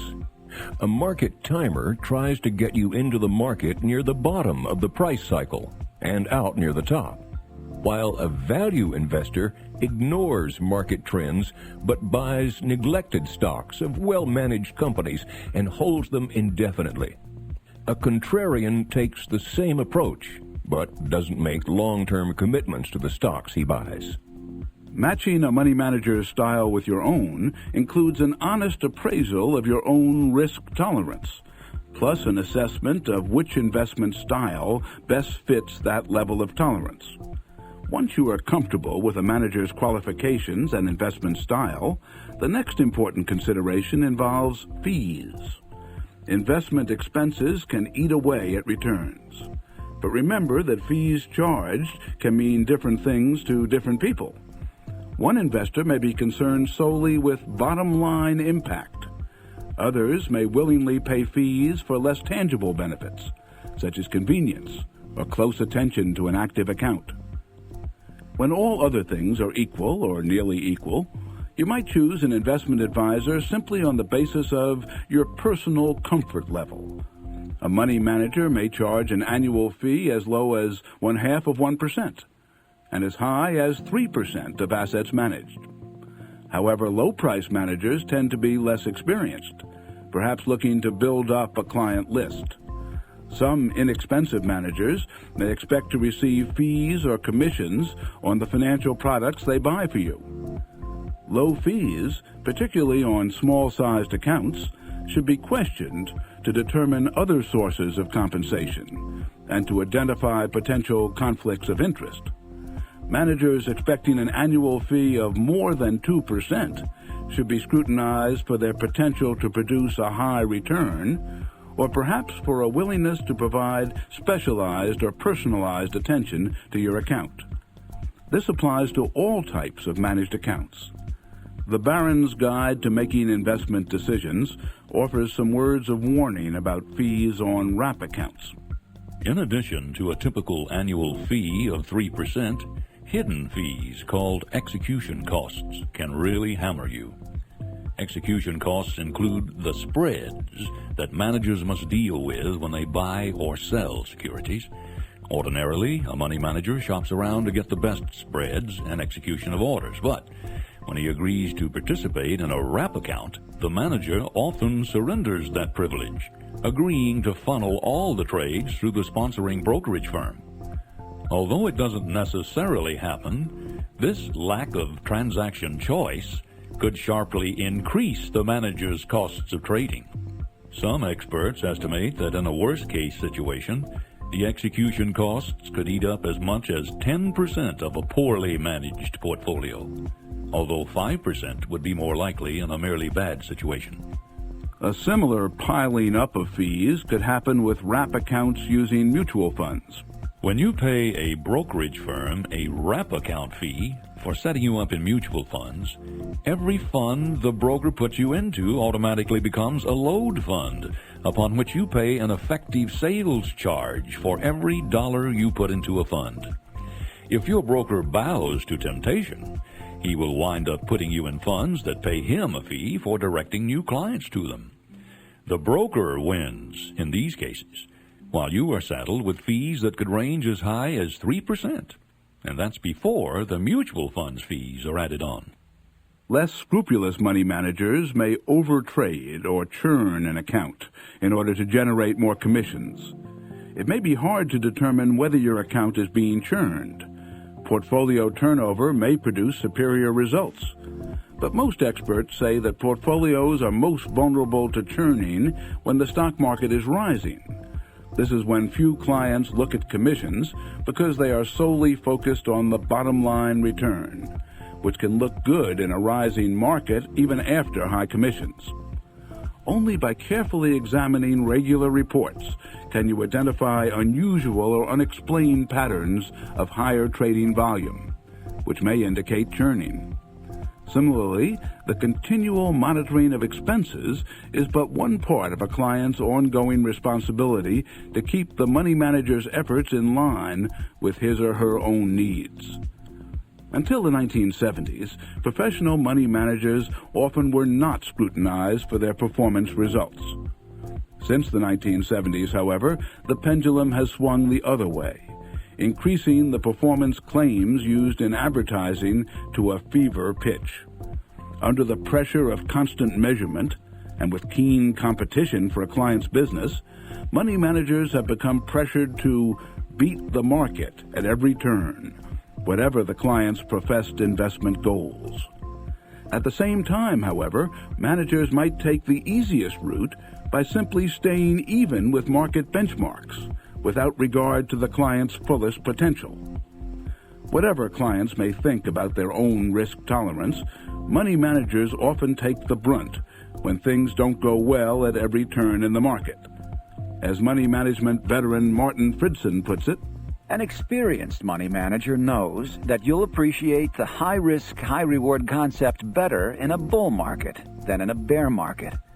Just wait until the averages fall and your high-beta holdings fall by an even greater percentage. You may forget that your portfolio is performing exactly as it's supposed to, by outperforming a rising market but underperforming a declining market. You'll probably begin to wonder whether you need a new advisor. In theory, the money manager's correct response is to explain, one more time, in a calm voice, why it's rational for you to tolerate prudent risks. As a practical matter, it's hard to do this when you're screaming at him. Aside from enduring your unpleasant reaction, the investment advisor will probably lose your business. Fridson says the fear of being fired keeps many managers from achieving the best results for clients. From the money manager's standpoint, the path of least resistance is to forget about achieving the highest possible returns over the long run. The more important objective, if he doesn't want to get fired, is to avoid doing worse than the market in any period. That means reducing risk below a level that you're perfectly capable of handling. For a client who is evaluating whether to switch managers, index measurements can be an important point for determining a money manager's effectiveness. Yet Nobel laureate William Sharpe advises caution as you evaluate and consider changing managers. Unfortunately, it is very difficult to separate performance due to skill from that due to luck. In this context, as in any other, a change should be made only when there is adequate reason to expect the advantages to outweigh the costs. Switching from one manager to another on the basis of minor differences in short-term performance will certainly incur transactions costs as the new manager replaces old holdings with new ones that conform to his or her style. But there may or may not be any improvement in future performance. Differences in managers' past performance should be treated as interesting data, suggesting areas for more detailed examination and discussion. But drastic changes in management based solely on recent history should usually be avoided. This practical view of human interaction drives home the importance of ensuring that communication is clear. Charles Ellis, past president of the Association for Investment Management and Research, puts it this way. In setting long-term policy for an investment portfolio, the client and the investment manager need to communicate certain information to each other. The client needs to understand the realistic expectations for each type of investment and each asset class, for both the short-term and the long-term. Clients also need to understand the probable and possible chaotic events that occur within the long term. In other words, what are the risks? What are the uncertainties? And what are the longer-term average returns achieved in the past? And most important, how may the future differ from the past? Investment managers may indeed know much more than a given client about investing and the capital markets, but they know all too little about the unique needs of each client. Relying on a manager's general knowledge leads to all clients getting the same Procrustean asset mix. Continuity, communication, and courage in the face of disappointment can be admirable qualities in a client-manager relationship. But sometimes a change is needed. Longtime investment counselor Claude Rosenberg offers this advice. There is no sacrosanct time period in which to make proper manager assessments. Broad markets have varying spans of volatility, as do particular investing styles. Still, you have to decide how long to wait for the fruits of your manager selections.